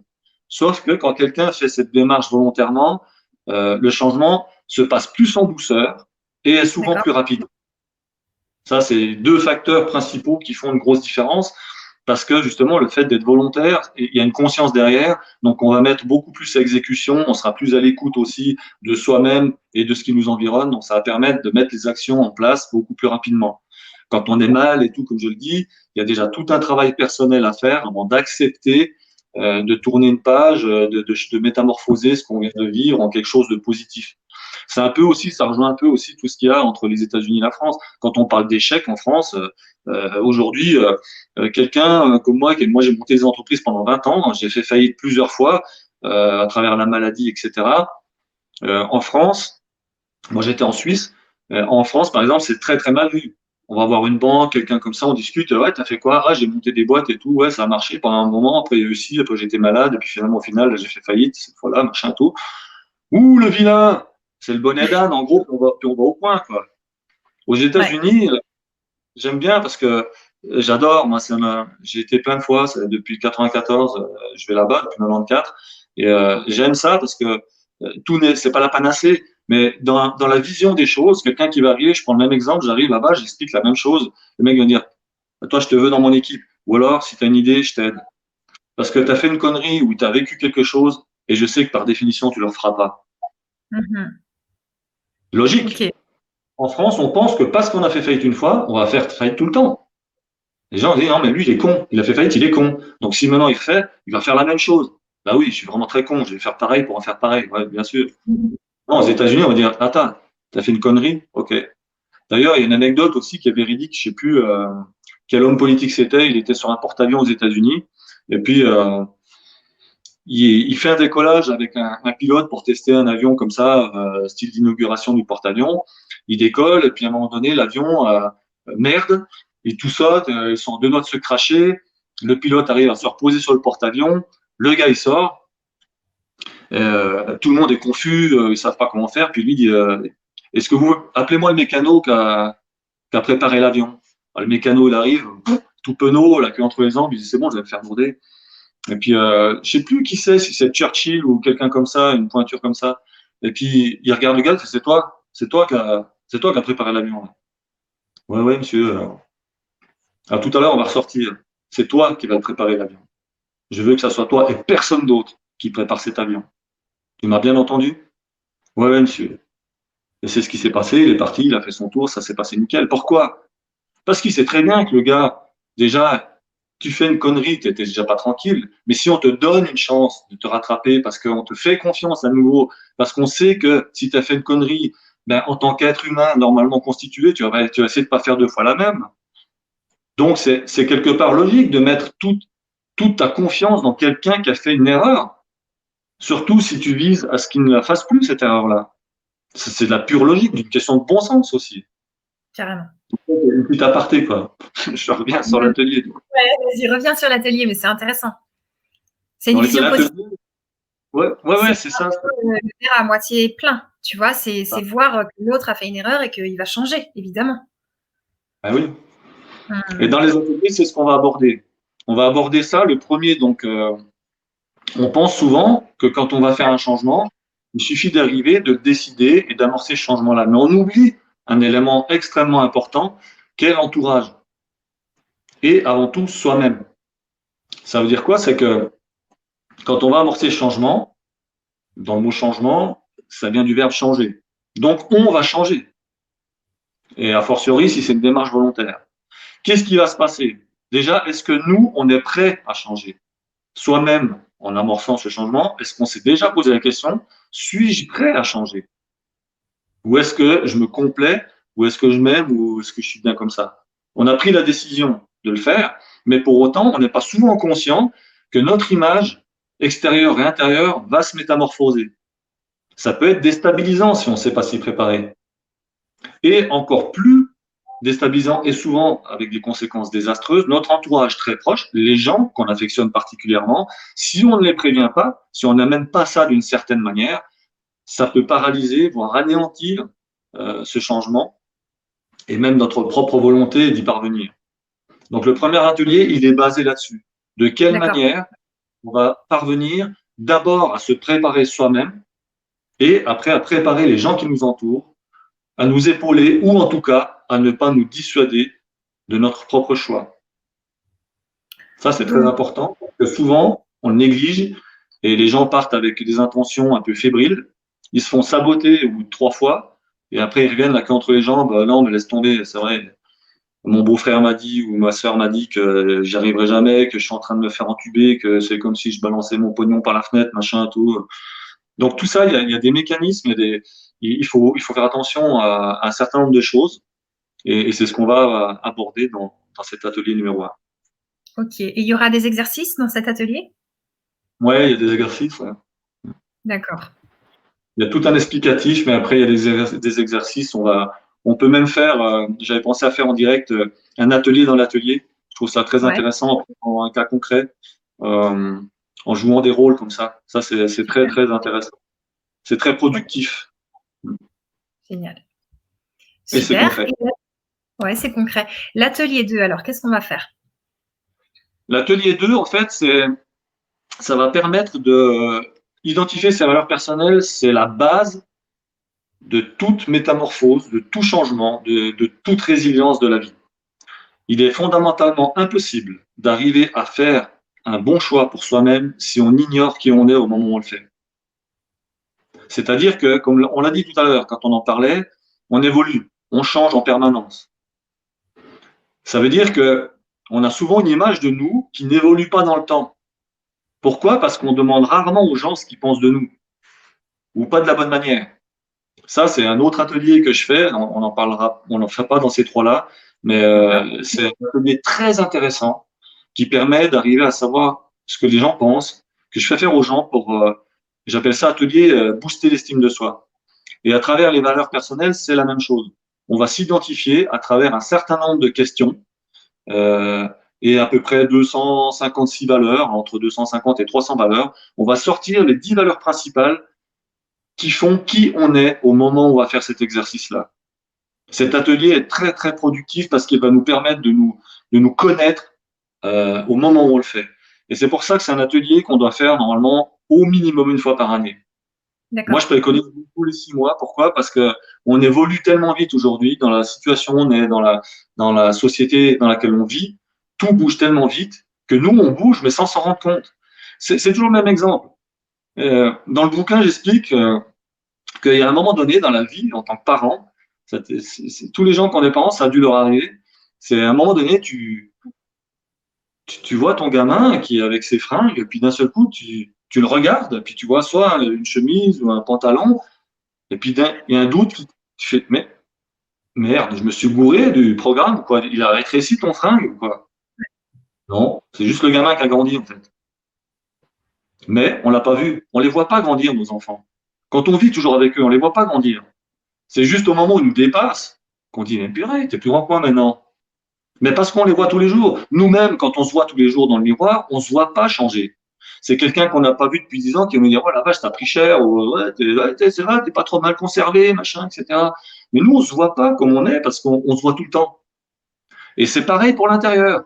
Si on va pas voir à l'intérieur qui on est, quelles sont nos priorités, quelles sont justement nos valeurs personnelles, on va faire des choix qui nous correspondent pas, qui correspondent à qui on était il y a 15 ans, ou il y a Mhm. 20 ans, ou quand on était gamin, mais pas en tout cas à qui on est maintenant. Et cet atelier-là, en fait, les trois, de toute façon, les trois ateliers, je les ai vraiment étudiés pour qu'ils soient complémentaires et amener toutes les clés nécessaires à amorcer les changements dans les meilleures conditions. Ça, c'est clair. Donc, l'atelier des valeurs, il est fait pour. D'accord, ça aide les personnes qui ont du mal à choisir. Par exemple, tu vois, les gens qui disent, mais moi, je veux changer, mais j'arrive pas à choisir entre ça, ça, ça. J'arrive pas à quitter un truc et pour aller vers autre chose. Et des fois aussi, il faut quitter la chose pour aller vers un nouveau truc. Mais ça, ils osent pas. Ils disent, non, mais il faut que j'ai déjà quelque chose avant d'attraper, tu vois, avant de lâcher le truc. Exactement. Alors, c'est un bon exemple que tu prends. Je te remercie de le dire parce que c'est exactement fait pour ça. Ok. Si on prend l'exemple très simple, aujourd'hui, on fait cet atelier des valeurs. Tu dis, Ouais. par exemple, on prend quelqu'un qui veut changer de job. On va ressortir dans ces 10 valeurs principales. On va voir que peut-être la première valeur qui va ressortir, c'est la liberté. Alors, c'est tout un travail, mais c'est vraiment super intéressant à faire. Moi, c'est jouissif comme atelier. J'adore ça. Tu vois les Ok. gens se révéler à leurs propres yeux, à leur propre cœur. Et moi, quand je le fais, à chaque fois, je suis sur le cul pour moi aussi. Hein. Je le fais pour les autres, mais je le fais pour moi. À chaque fois, je me dis, la vache, et je les garde, moi. Comme ça, je vois dans le temps comme j'ai Ouais. changé. Il y a quelqu'un qui dit, voilà, moi, je sais pas, en fait, j'aimerais changer de boulot. Enfin, il faut que je change quelque chose dans ma vie. Mais comme tu dis, je sais pas quoi. Je sens un besoin de changement, mais je sais pas quoi. Mais c'est normal. Tu sais pas quoi parce que tu sais pas qui t'es. Mais maintenant, on fait ton atelier. Histoire que la valeur numéro un, c'est la liberté. La deuxième valeur, ça va être l'amour. Troisième valeur, ça peut être la sécurité, etc., etc. Admettons qu'on prenne que ces trois valeurs. La personne, peut-être qu'aujourd'hui, elle est dans un travail, dans un bureau, euh, impersonnel, un open space à l'américaine, etc. Et puis, sa première valeur, c'est la liberté. Elle a des horaires fixes. Elle travaille pour un patron ou une patronne, qu'importe. Mais elle a Ouais. des horaires fixes. Elle ne peut pas bouger. On lui donne des ordres, etc. Dans un bureau qui est impersonnel, machin. Où est la liberté, là? C'est clair. Alors après, tu peux choisir des choses. Hein. Je veux dire, quand je dis ça, je prends un exemple exprès. Après, on rentre en profondeur. On peut voir qu'on peut trouver des libertés dans tout. Mais la deuxième, c'est l'amour. Par exemple, j'ai parlé de l'amour. Euh, Elle peut pas encadrer son patron peut-être, peut-être qu'elle peut pas blairer ses collègues autour, elle ose pas parler quand son chéri l'appelle au téléphone parce que c'est un open space, puis tout le monde entend tout, je suis au travail, je peux pas te parler, blabla. L'amour là-dedans, à part en dehors de ça, donc je parle que du travail volontairement, hein, là, mais l'amour, elle l'a à côté aussi, hein, dans sa vie personnelle, j'espère. Mais voilà, mais peut-être qu'elle le bafoue. Le troisième, Mm. c'était la sécurité.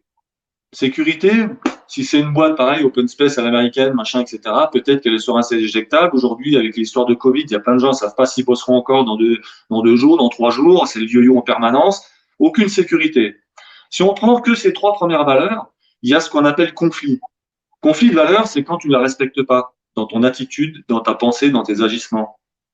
Donc, si une de ces trois-là, et en fait, on ressort les 10 valeurs les plus importantes quand on fait l'atelier, imagine-toi qu'à travers 10 valeurs, il y en a souvent au moins une, voire deux, voire trois. Des fois, il y a des gens qui en ont 7, 8. Des fois, il n'y en a aucune qui est respectée. Mais déjà, rien, quand on a un conflit de valeurs, on vit mal. Alors, si tu en as un, deux, trois ou plus, vous nagez bien, chef, comme il disait dans la 7e compagnie, quoi. Ouais. Pas du tout. Donc, cet atelier, il va viser à sortir qui on est à travers ces valeurs, dans l'instant, à travers un processus très précis, des questions très précises. Et moi, je pousse le bouchon assez loin. Je fais rentrer les gens aussi dans le côté enfantin, dans le cœur. Je les mets dans des situations pour qu'ils arrivent vraiment à cerner qui ils sont et vérifier si après avoir sorti ces 10 valeurs, elles sont encore d'actualité 15 jours plus tard. En sachant que 20 à 30% de ces valeurs vont être modifiées dans les 6 à 12 mois qui arrivent. Mais ça, c'est pas très important. Ce qui est important, c'est dans l'instant et de respecter ça et d'y revenir. Et si on va puiser au fond de son cœur, comme je viens de le dire, par rapport à un process qui va te permettre de te visualiser d'une manière différente, il y a de fortes chances que ces valeurs soient justes et que tu puisses éviter les conflits. Donc tout cet atelier est basé là-dessus, en fait. Ok, donc ça va secouer là. On va aller creuser, on va aller voir ce qui fait mal. Ouais, ça C'est ça? brasse. Ouais. Ça brasse. Wow. Ouais. Mais il faut que ça brasse. Il faut que ça brasse. Ouais. Ok. Et le 3, alors, qu'est-ce qu'on fait? Le 3, en fait, il m'est venu en relation avec ça. Dans le bouquin, qui a failli s'appeler le contrat d'ailleurs, j'ai, Ouais. je sais plus où il est, il y a un moment donné dans ma vie, et j'ai eu une idée. Euh, ça a été une idée de génie, en fait, pour moi, quelque part. Parce que c'est ce qui m'a permis de vraiment révolutionner ma vie. Et j'ai voulu en faire profiter les autres à travers cette expérience qui était vraiment, vraiment très intéressante. Donc, je vais juste le retrouver, juste pour vous le montrer. Je suis dans la table des matières. Voilà, D'accord. contrat de vie. Page 123. J'ai bien fait de faire une table des matières. Tu vois, c'est quelques pages. Ouais. La première, elle est là. Là. Ça s'appelle contrat de vie. Et il y a 3 pages comme ça. Je vous lis juste le début pour que vous compreniez ce que c'est. Je sous-signé Tita, certifie par le présent contrat, m'engager pour le reste de ma vie à respecter mon corps et mon âme par tout moyen adéquat et bénéfique pour ceux-ci, notamment les suivants. Pour mon corps, adopter en tout temps une nourriture saine, équilibrée, dispensée dans des proportions raisonnables et appropriées et dépourvue autant que possible que de gluten, lactose, machin, machin. J'explique plein Ouais. de trucs, constitué de, etc. Je m'engage également à pratiquer régulièrement, au moins 3 fois par semaine, une activité sportive, qu'elle soit à l'intérieur ou à l'extérieur, et à user sans modération de wellness, notamment du sauna. Pour mon âme, m'aimer et me respecter inconditionnellement à chaque instant de ma vie. Cesser de me plaindre, être positif, donner le meilleur de moi-même en tout temps et toutes circonstances, contribuer au bien-être de mes semblables, être authentique envers moi-même, autonome et tout accueillir. Savoir tendre la main au lieu de serrer le poing. Écouter mes besoins, mon cœur et mon corps. Être maître de mon mental et de mon ego et non plus leur esclave. Distiller tout l'amour qui est en moi sans compter à tous ceux qui croisent ma route, sans distinction aucune. Cesser de me juger et de juger les autres. Ne plus être dans l'attente ni dépendant de qui que ce soit. Suivre mon instinct. Apprendre sans cesse par tous les moyens possibles et imaginables. Expérience, lecture, formation, échange, partage, écriture. Partager, enseigner aux autres ce que j'ai appris, me faire plaisir par tout moyen à ma convenance sans que cela ne nuise à autrui, garder le sourire et mettre de l'humour dans mon quotidien, être dans l'instant présent et le savourer, être heureux et partager ce bonheur avec ceux qui croisent ma route. Après, il y a tout un truc où j'explique que les listes du présent contrat sont non exhaustives, etc., où Ouais. je m'engage à remettre en place au fur et à mesure que j'évolue et j'ai fait depuis des avenants. Si tu veux, Ça m'est venu naturellement un jour où j'étais pas bien et il fallait que les choses changent Ouais, dans la maladie, etc. Et je me suis dit, il faut que je fasse quelque chose, mais je savais pas quoi, ni comment. Et je me suis posé et j'ai attendu. J'ai attendu, il se passait rien. J'ai encore attendu un moment. Et d'un coup, l'idée de génie, pour moi, je me dis, ouais, mais oui, bien sûr. Je me dis, mais c'est ça. Toute ma vie, à travers les entreprises et tout, j'ai déjà été marié une fois, donc voilà, je suis divorcé et tout. Je me dis, toute ma vie, on m'a demandé de signer des papiers, de m'engager vis-à-vis des autres c'est ça. pour acheter une bagnole, acheter une baraque, pour quoi que ce soit, pour signer un contrat de travail, pour moi, pour les autres, etc. J'ai passé mon temps à signer des trucs pour les autres. Et si maintenant, je m'engageais uniquement envers moi-même, parce que je me suis rendu compte que plus il y a de tierces parties, plus c'est difficile de respecter un contrat. Pourquoi? Parce qu'on change. Parce qu'on change, bordel. Et comment tu veux qu'un signer un contrat il y a 25 ans pour quelque chose, aujourd'hui, je puisse respecter les termes de ce contrat, puisqu'on ne l'a pas remis à jour, alors que moi j'ai changé, que les autres parties ont changé, etc. C'est pour ça que des fois c'est difficile de respecter un contrat. C'est pour ça qu'on garde les gens dans ce qu'ils sont. C'est pour ça que des fois on a du mal à évoluer, parce qu'on nous maintient là-dedans, on est figé. C'est comme si on Mhm. avait les godasses dans des blocs de béton, quoi. Ouais, Alors moi je me suis dit, voilà, la solution, peut-être, c'est ça. C'est de m'engager envers moi-même. Parce que tu peux mentir aux autres. Mais est-ce que tu es capable de te mentir à toi-même? Alors, j'ai fait ce contrat. Et j'ai fait ma tartoche. Et c'est ce que je vais expliquer dans le troisième atelier. Comment on peut le d'accord. créer en prenant exemple sur le mien, mais après, on va constituer celui de chacun. Chacun va pouvoir faire le sien. Je vais expliquer comment, ce qu'on peut mettre dedans, ce qu'il faut pas mettre, les termes qu'on peut utiliser, etc. Il y a des termes qu'il faut plutôt abolir, aller plutôt dans un sens que dans l'autre. Mais au moins, c'est ça, c'est créer son contrat avec soi-même, envers soi-même, et le tenir à travers des avenants à jour au fur et à mesure qu'on évolue, au fur et à mesure qu'on change, parce qu'on a le droit de changer d'avis aussi. On a le droit, aujourd'hui j'ai compris ça aussi. Moi, je sais pas si tu as lu le livre, mais dans le livre, il y a un paragraphe qui s'appelle La promesse. J'ai fait une promesse à mon frère avant qu'il meure, quand il a fait son AVC, etc. Et j'ai respecté ma promesse. Mais à l'époque, j'étais plein de principes. Je me disais, ouais, je serais mort pour tenir ma promesse. Aujourd'hui, avec le recul, j'ai compris qu'une promesse, c'est de la connerie quelque part. Mhm. Parce que si elle t'est nuisible, il n'y a aucune raison que tu la tiennes. J'ai compris aujourd'hui qu'on doit d'abord faire les choses pour soi, répondre à ses besoins, être bien avec soi-même. Et si on est bien avec soi-même, on sera bien avec les autres. Mais moi, j'ai jamais été bien en voulant être bien pour les autres. J'ai toujours voulu donner les choses aux autres. Et c'est pour ça que je me suis séparé, pour ça que j'ai vécu ce que j'ai vécu, pour ça que j'ai été malade. Je suis passé Mhm. à côté de ma vie parce que j'ai pas respecté qui j'étais. Et ce contrat-là, je l'ai fait en 2014. Et pour autant, est-ce que je l'ai respecté? Non, pas entièrement. Tous les jours, je le bafoue certainement pour des choses. J'en suis conscient. Et d'ailleurs, dans l'atelier, on va se marrer parce que moi, Ouais, j'ai mis dedans. Oui, parce qu'il faut t'as- se fendre la poire dans la vie quand même, hein. L'humour, c'est important.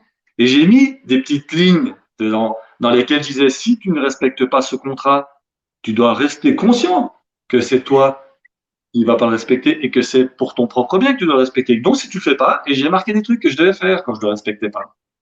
Et à ok, chaque fois que je ne le respecte pas, je dois faire quelque chose de précis. Et ça, je d'accord. le dévoile dans l'atelier, mais chacun trouvera ce qu'il veut. J'expliquerai aux gens. Mais ça, c'est hyper intéressant. C'est bon art aussi. Ah C'est bon ouais, mais art. carrément, carrément. Et on dirait que dans la vie, il y a des changements, tu sais, soit ça nous tombe dessus, c'est-à-dire que la vie nous secoue pour qu'on change, soit on choisit de changer. Et toi, j'ai l'impression que bah, la vie, elle est tombée sur toi sur certains trucs, la maladie qui t'est tombée dessus, t'as pas eu le choix de changer et t'es devenu un pro du changement avec la force de vie que tu as pour justement encourager les gens et les accompagner, les prendre par le col là et les emmener pour changer, tu vois. Ça t'a donné cette poigne de dire maintenant, je choisis mes changements ou bien la vie, de toute façon, elle va me sortir, elle va me secouer pour me réaligner sur qui je suis. Mais c'est exactement ça. Moi, j'ai pas toujours su faire aussi, hein. Ouais, Moi, je suis loin d'être parfait, hein. Alors ça, je vais te dire, et je le serai jamais de toute façon. Et d'abord, parfait pour qui? La perfection, c'est un jugement, et donc comme tout jugement, c'est subjectif. Mais, euh, mais je m'en fous. Aujourd'hui, je m'en fous de ça. C'est justement ce qui fait ma force.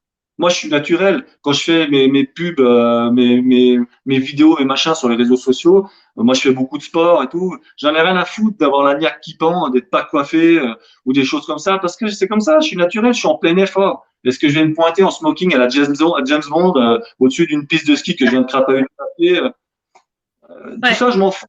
Ben ouais, après, ça plaît pas à tout le monde. Il y a des gens, ils veulent des gens qui soient bien comme ci, comme ça. Moi, je m'en fous. Je suis là pour.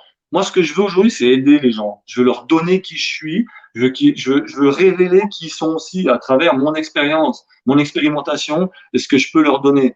C'est tout. mm, Et aujourd'hui, l'énergie que j'ai en moi me permet de pouvoir donner ça d'une belle manière parce que je suis franc, parce que je suis naturel. C'est tout. Et c'est je mens ça. pas aux gens. Les gens vont me dire, ouais, mais là, ça va être dur. Mais t'as même pas idée comment tu vas en chier. Mais c'est parce que tu vas en chier grave que tu vas te régaler aussi. C'est parce que tu vas Ouais, voir, c'est tellement de brasser que tu vas faire un bond de ouf, quoi. Mais un casque parce que tu vas défoncer le plancher, là, du voisin, hein.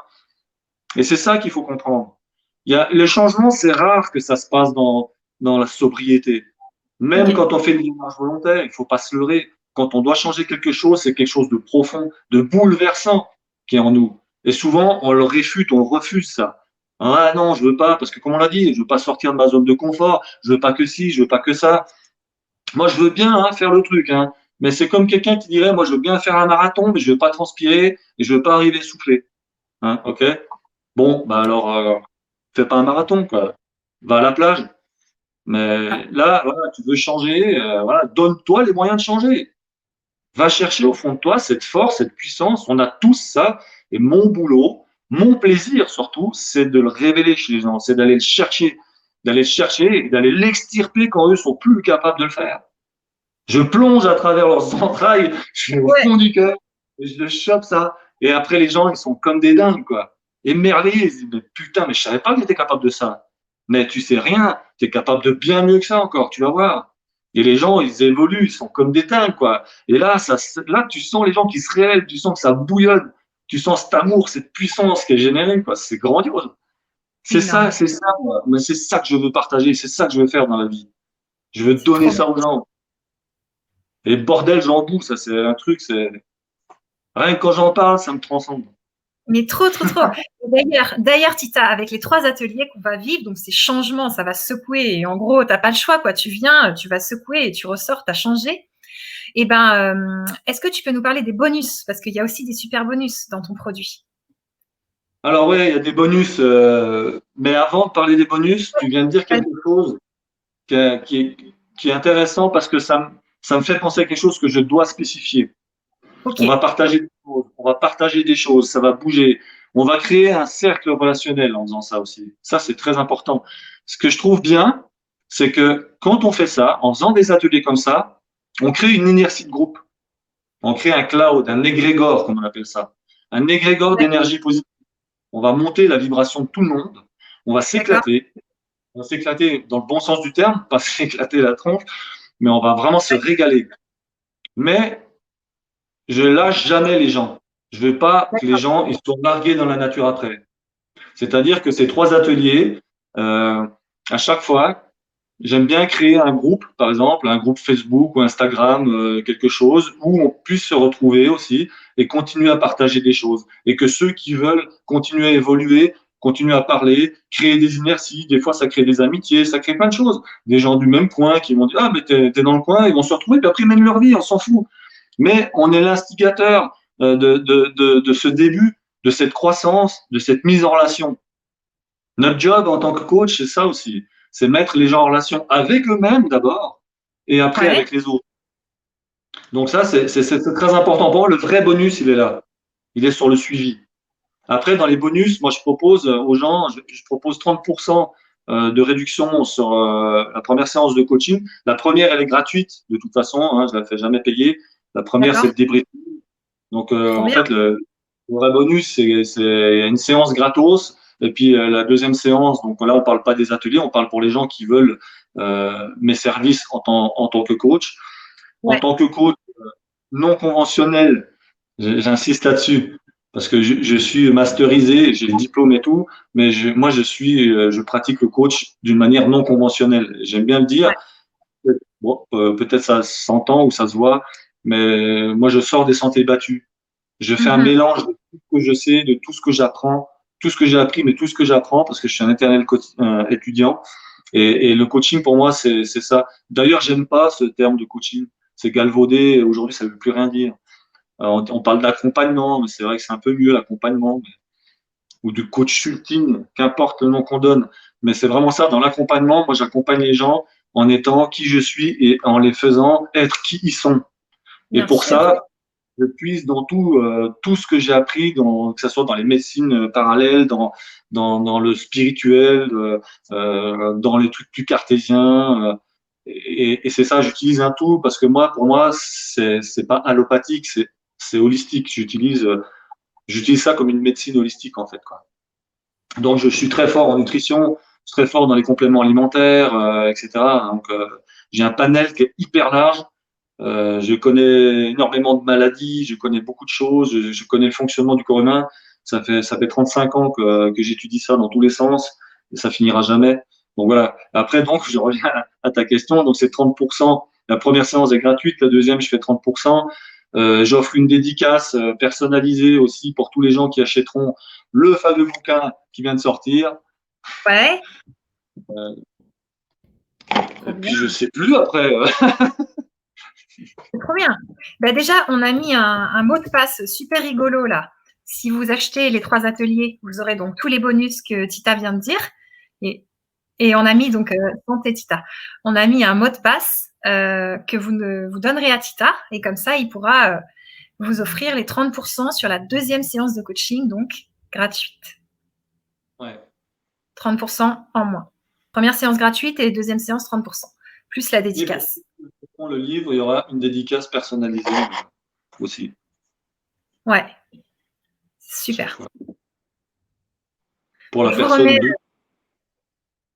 Ok. Je vous remets donc le lien d'achat si vous ne l'avez pas vu encore. Et je vais mettre aussi tes réseaux sociaux, Tita. Et donc, je t'ai un peu coupé pour parler de tout ça. Est-ce que tu en étais où dans ta vibra? Si tu veux reprendre, ou alors c'était un peu la fin. Je te laisse voir.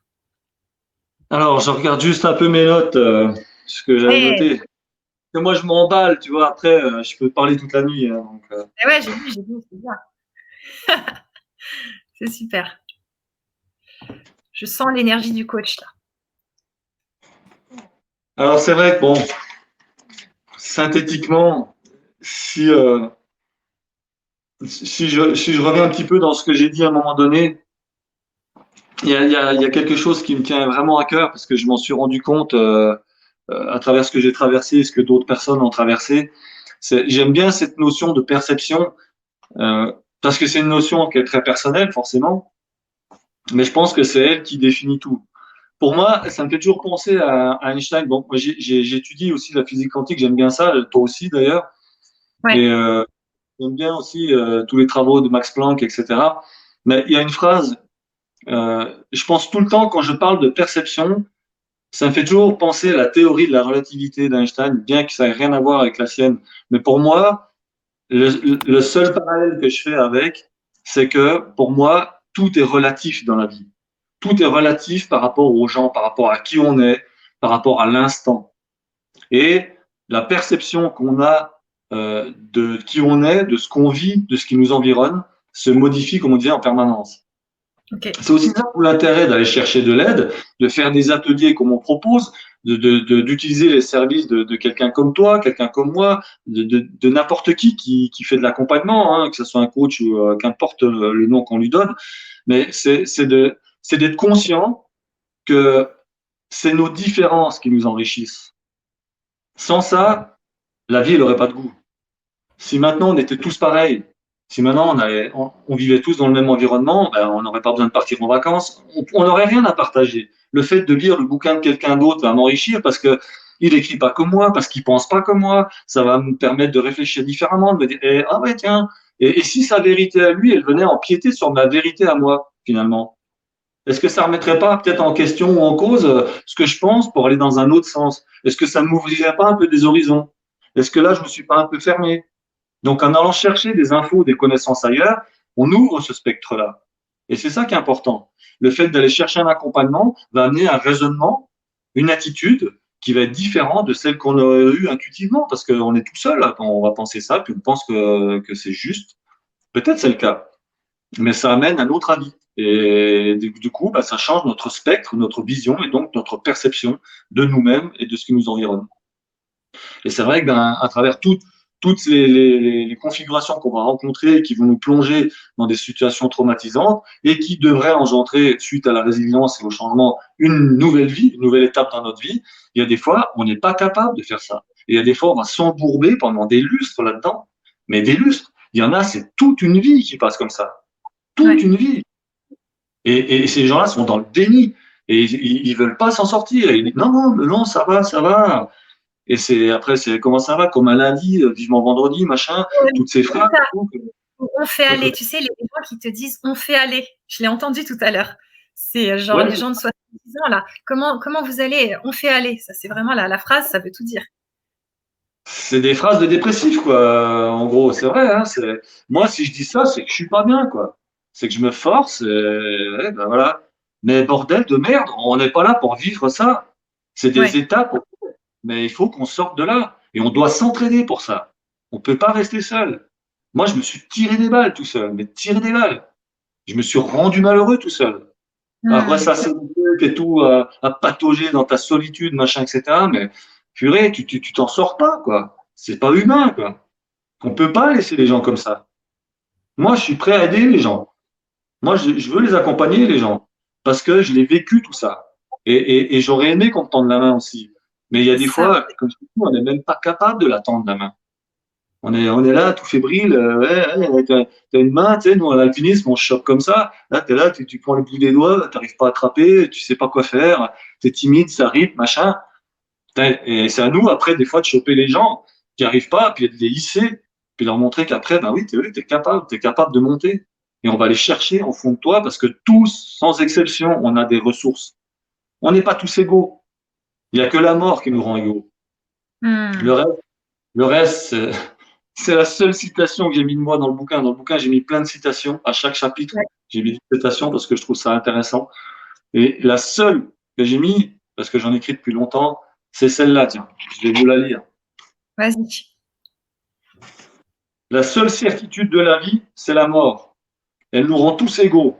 C'est ce que nous ferons entre les deux qui créera une différence. Ok. Merci. Et je l'ai mis parce que ça veut tout dire. C'est soit on passe notre temps à se lamenter, mais oui, on est tous égaux face à la mort. On sait qu'on est ici pour un temps déterminé. On sait ni comment on va mourir, ni quand. Mais le reste, on a un impact dessus. Et cet impact, on l'a que dans l'instant présent. C'est le seul moment où on peut agir. C'est maintenant. On ne peut pas changer le passé. On ne peut pas prédire avec justesse l'avenir. On peut tirer des plans, machin. Mais par contre, l'avenir peut être ce qu'on va en faire aujourd'hui. C'est les bases qu'on met en place aujourd'hui qui vont permettre d'habiter dans une maison demain. C'est sûr qu'elle ne va pas être comme ça avec un toit super et tout en rentrant dedans du jour au lendemain. Donc c'est aujourd'hui qu'on va creuser le truc, c'est aujourd'hui qu'on va tirer les fondations, c'est aujourd'hui qu'on va mettre un plotet, c'est aujourd'hui qu'on va faire les murs, qu'on va poser les fenêtres, qu'on va le meubler pour pouvoir y habiter demain. Mais si on attend demain on en sera au moins de points qu'aujourd'hui si on fait rien. Et on n'aura pas plus de fondations, pas plus de murs, il y aura que dalle. On tiendra sur du flanc, sur du sable, il n'y a rien. Et aujourd'hui, pour créer ça, on a besoin d'outils, on a besoin de gens, on a besoin de personnes qui nous entourent, on a besoin de ce partage, on a besoin d'amour, on a besoin de donner, on a besoin de prendre. C'est ça la vie d'être humain. C'est pas de se lamenter, d'attendre sur Pierre-Paul Jacques, d'attendre que le gouvernement fasse quelque chose, qu'il nous crée un vaccin, qu'on fasse ci, qu'on fasse ça. Quand je pense à tout ce qu'il est possible de faire pour se prémunir du corona, de la corona, machin, de la Covid, ce que tu veux, bordel, il nous casse les couilles depuis des mois avec ces histoires à la con, alors qu'il y a des moyens très simples d'arriver à se prémunir de ça à travers des compléments alimentaires, à travers des trucs qu'on sait tous, du zinc, de la vitamine D, de la vitamine C. Il y en a plein des choses, ça aussi, j'en parle dans le bouquin. Il faut arrêter. Si tout le monde avait fait ça depuis le début, il y aurait beaucoup moins de problèmes qu'aujourd'hui. Et on ne serait pas dans l'attente de quelque chose qui n'arrivera sûrement jamais. Alors voilà, je ne vais pas faire un procès sur la situation ni rien, sur la manière dont c'était managé, mais je pense que je fais un procès sur la rétention d'informations, ça oui.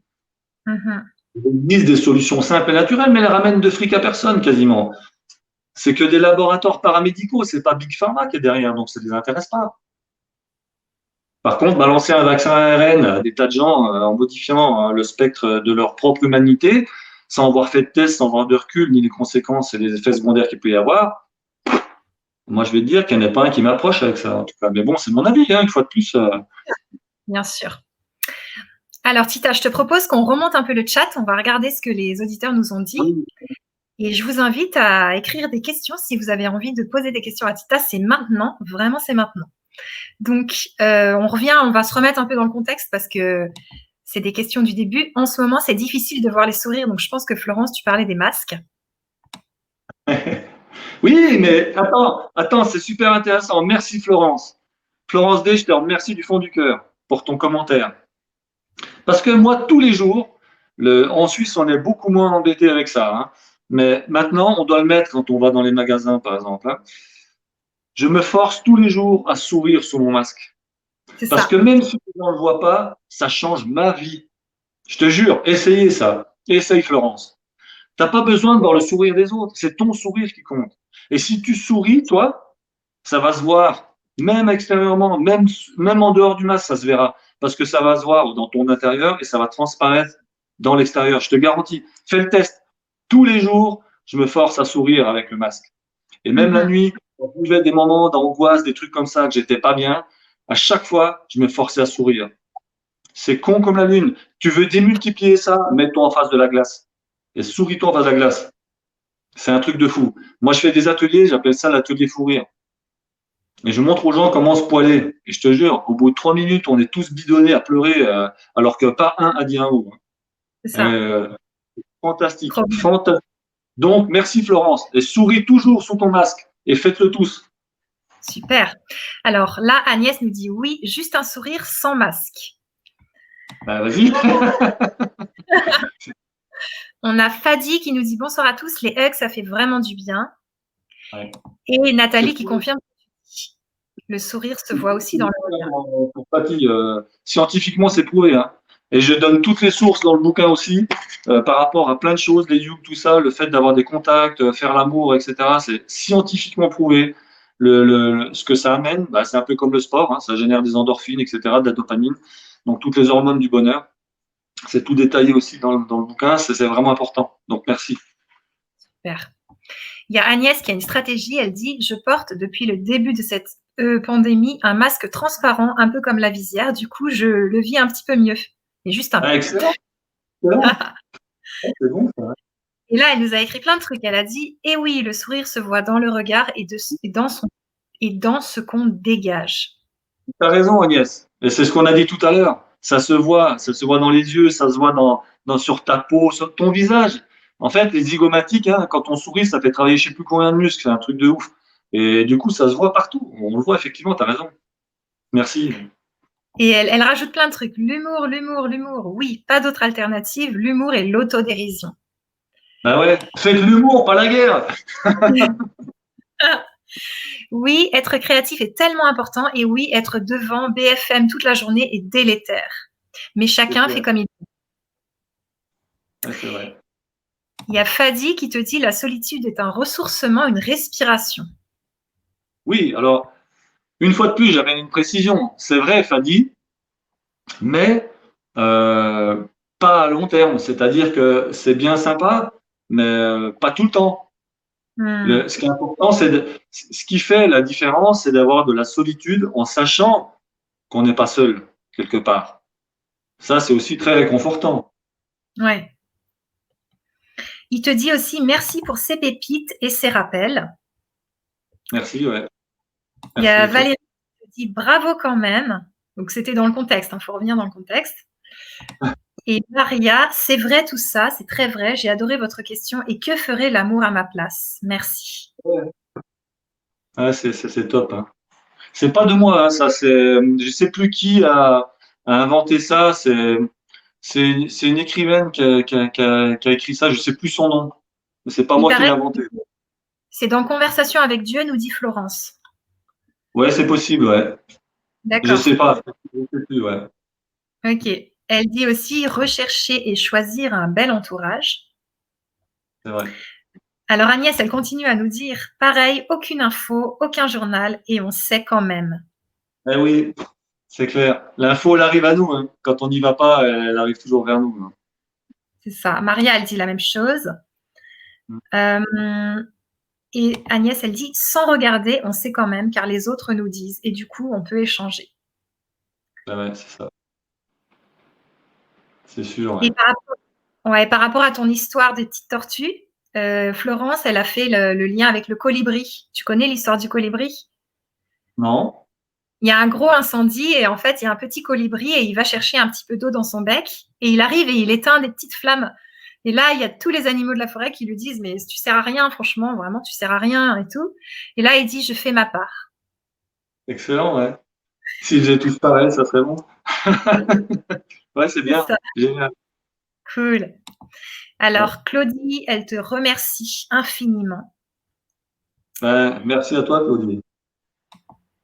Et Fadi, il dit, oui, restons centrés et alignés et bien ancrés sans se soucier de l'extérieur. Mm, c'est sûr. Christelle, elle nous dit, on a tous à se transformer nous-mêmes pour transformer notre société. Quel grand espoir. Et oui, c'est ça. Si chacun est capable de changer son monde personnel, conséquemment, ça change le monde entier. Ouais. Il y a Isha qui te dit, les 20 à 30 ans me font souci. Ils dépressent, ils nous en veulent. Liberté, retourner en arrière, ils tapent des pieds. Liberté, retourner en arrière, il tape des pieds. Ça veut dire Ouais. quoi? Ça veut dire quoi? Qu'ils Euh, voudraient revivre comme avant ou ouais, on dirait que c'est ça un peu. Ils veulent plus de liberté peut-être. Et elle dit aussi, elle a rebondi sur ce que tu disais sur les Américains, elle dit les ricains, pour ça, ils sont number one. Je pense pour donner la chance à, tu sais, aux personnes qui ont échoué. C'est pas parce que tu as échoué que ça veut dire qu'après, tu n'y arriveras pas. ouais, ou pour donner même la chance en général, hein, ils sont plus ouverts. Bon, Ok. c'est normal, hein. Historiquement parlant, l'Amérique est constituée de plein de migrants. Les Américains, ça n'existe pas, hein. Les vrais, entre guillemets, c'était que les Indiens. Mais après, tous les Blancs qui sont là-bas, c'est que des gens qui ont émigré là-bas. Donc, c'est un mélange. C'est ça qui est intéressant, parce que moi, j'ai étudié, j'ai cherché à savoir pourquoi les États-Unis avaient cette puissance. Si tu me permets, j'ai le temps de faire un petit aparté ou pas? Vas-y, vas-y. Et pourquoi ça fonctionne comme ça là-bas? Parce que c'est un pays neuf, il a à peu près 300 ans déjà, donc c'est pas très vieux historiquement, mais c'est que des gens qui sont allés là-bas pour chercher, entre guillemets, fortune ou fuir la vie qu'ils avaient en Europe ou dans d'autres pays. Et du coup, si tu veux, c'est exactement ce qu'on a dit tout à l'heure. C'est qu'un certain nombre de personnes qui arrivent avec un objectif commun créent un égrégore. Ils créent une vibration, en fait. Un égrégore, c'est ce que tu trouves dans les stades aussi, au, Ouais. dans les cimetières, enfin plein d'endroits où les gens se réunissent et pensent, entre guillemets, la même chose. Donc tous ces gens sont arrivés là-bas avec la ferme intention de façonner ce pays à leur image. Et ils avaient quand même tous un peu la même image. Et c'est ce qui fait que les villes sont fantastiquement simples, quoi, hein. C'est nord, sud, est, ouest, là, 1, 2, 3, 4 par nord, de machin, etc. Quand tu as un croisement, c'est au croisement cross machin. Donc c'est pas tortueux comme chez nous, machin, etc. Donc si tu veux, déjà, ils ont une vision qui est vachement plus simpliste, rectiligne D'accord. de la vie, et ça évite d'avoir des récifs ou des ondulations qui te tordent la tronche. Et puis comme ils ont tous été pour ça, bah, il y a cet égrégore qui est là-bas. Et du coup, tu as vu, en plus, c'est toujours God bless America par-ci, ils font un discours, c'est God bless America par-là. Donc ils ont aussi tous une foi profonde en un Dieu et surtout, ils croient tous dur comme fer que cette puissance a un regard bienveillant sur leur nation spécifiquement, quoi. Donc, c'est Ouais. juste que je voulais tu fais aussi, tu le sens quand tu es là-bas, tu sens ça. Et tu sens que tout est possible. Mais dans les deux sens, d'ailleurs, hein. C'est aussi pour ça qu'il y a des criminels incroyables, des trucs qui se passent pas en Europe, mais que ça peut aller dans les deux sens. Mais Mhm. c'est vraiment fantastique, quoi. J'adore. Voilà, C'est clair. l'aparté, quoi. Ok, merci. Alors, il y a Philippe qui te dit, son histoire me parle. Et puis Valérie aussi, elle dit moi aussi. Ah, il y a du vécu, là, je vois, les gars, hein. Il y a C'est du clair. vécu derrière. Il y a Marie qui te remercie. Bien, super, merci beaucoup. Merci, Ah, merci beaucoup. il y a, il y a d'autres commentaires qui arrivent aussi. Je vais te les lire. Euh, Claudine, merci pour ces mots que vous mettez sur ce que je ressens. Joli le jeu de mots, Claudine. Ouais. Excellent. Merci à toi, Claudine. C'est ça. Et donc là, Valérie, elle précise quelque chose. Désolée, j'ai été mal comprise. J'étais d'accord avec Philippe dans le ressenti pour les créations d'entreprises. Parce qu'en fait, ils ont parlé dans le chat et c'était mal fait comprendre. D'accord. Donc Muriel te fait un petit pouce. Merci Muriel. Et voilà, là, on a fait le tour de tout ce qu'on avait à vous présenter ce soir. Sonia qui est en gratitude. Gratitude à vous deux. Merci Sonia. Sonia, ouais. Bien, en tout cas, moi, je te remercie beaucoup, Tita, pour toute ton énergie, ta puissance, ta force. Je sens que tu secoues des montagnes et je pense qu'il y a des gens qui ont besoin de ça, en fait. Tout simplement parce que certaines personnes, elles ont moins de, tu vois, de dynamisme, de motivation et de, comment dirais-je, d'autodiscipline. Donc, voilà, un coach à fond. Donc, je vous invite à nous rejoindre pour les ateliers. Je vous remets le lien pour ceux qui l'ont pas vu. Et je vous remercie tous pour votre attention ce soir avec nous et je te laisse le mot de la fin, Tita. Le mot de la fin, c'est moi, je vous remercie toutes et tous d'avoir partagé ce moment avec nous. C'était vraiment pour moi un immense plaisir. Et puis, tout ce que je peux espérer, c'est qu'on se retrouve dans ces ateliers ou plus tard pour une conférence ou pour des séances de coaching, qu'importe. Mais en tout cas, ce que je peux vous dire, c'est allez chercher qui vous êtes, allez au bout de vos ambitions, vivez vos rêves, soyez vous-même. C'est tout. Soyez vous-même dans le bon sens du terme. Et tout se passera bien. Et si vous avez un coup de main, moi je suis là, il y a plein d'autres gens qui sont là. N'hésitez pas à les appeler, n'hésitez pas à les contacter. Et soyez heureux et partagez ça autour de vous. Croyez en vous, moi je crois en vous. Ouais, c'est clair. Alors Nathalie, elle dit qu'elle doit partir, mais qu'elle te remercie pour l'apport et le témoignage. Elle nous conseille le livre de Pierre Rabhi, La part du colibri. Ah, il a écrit des super trucs, hein, Pierre Rabhi. Il est vraiment énorme, lui. Hein. J'adore. Sacrée personne.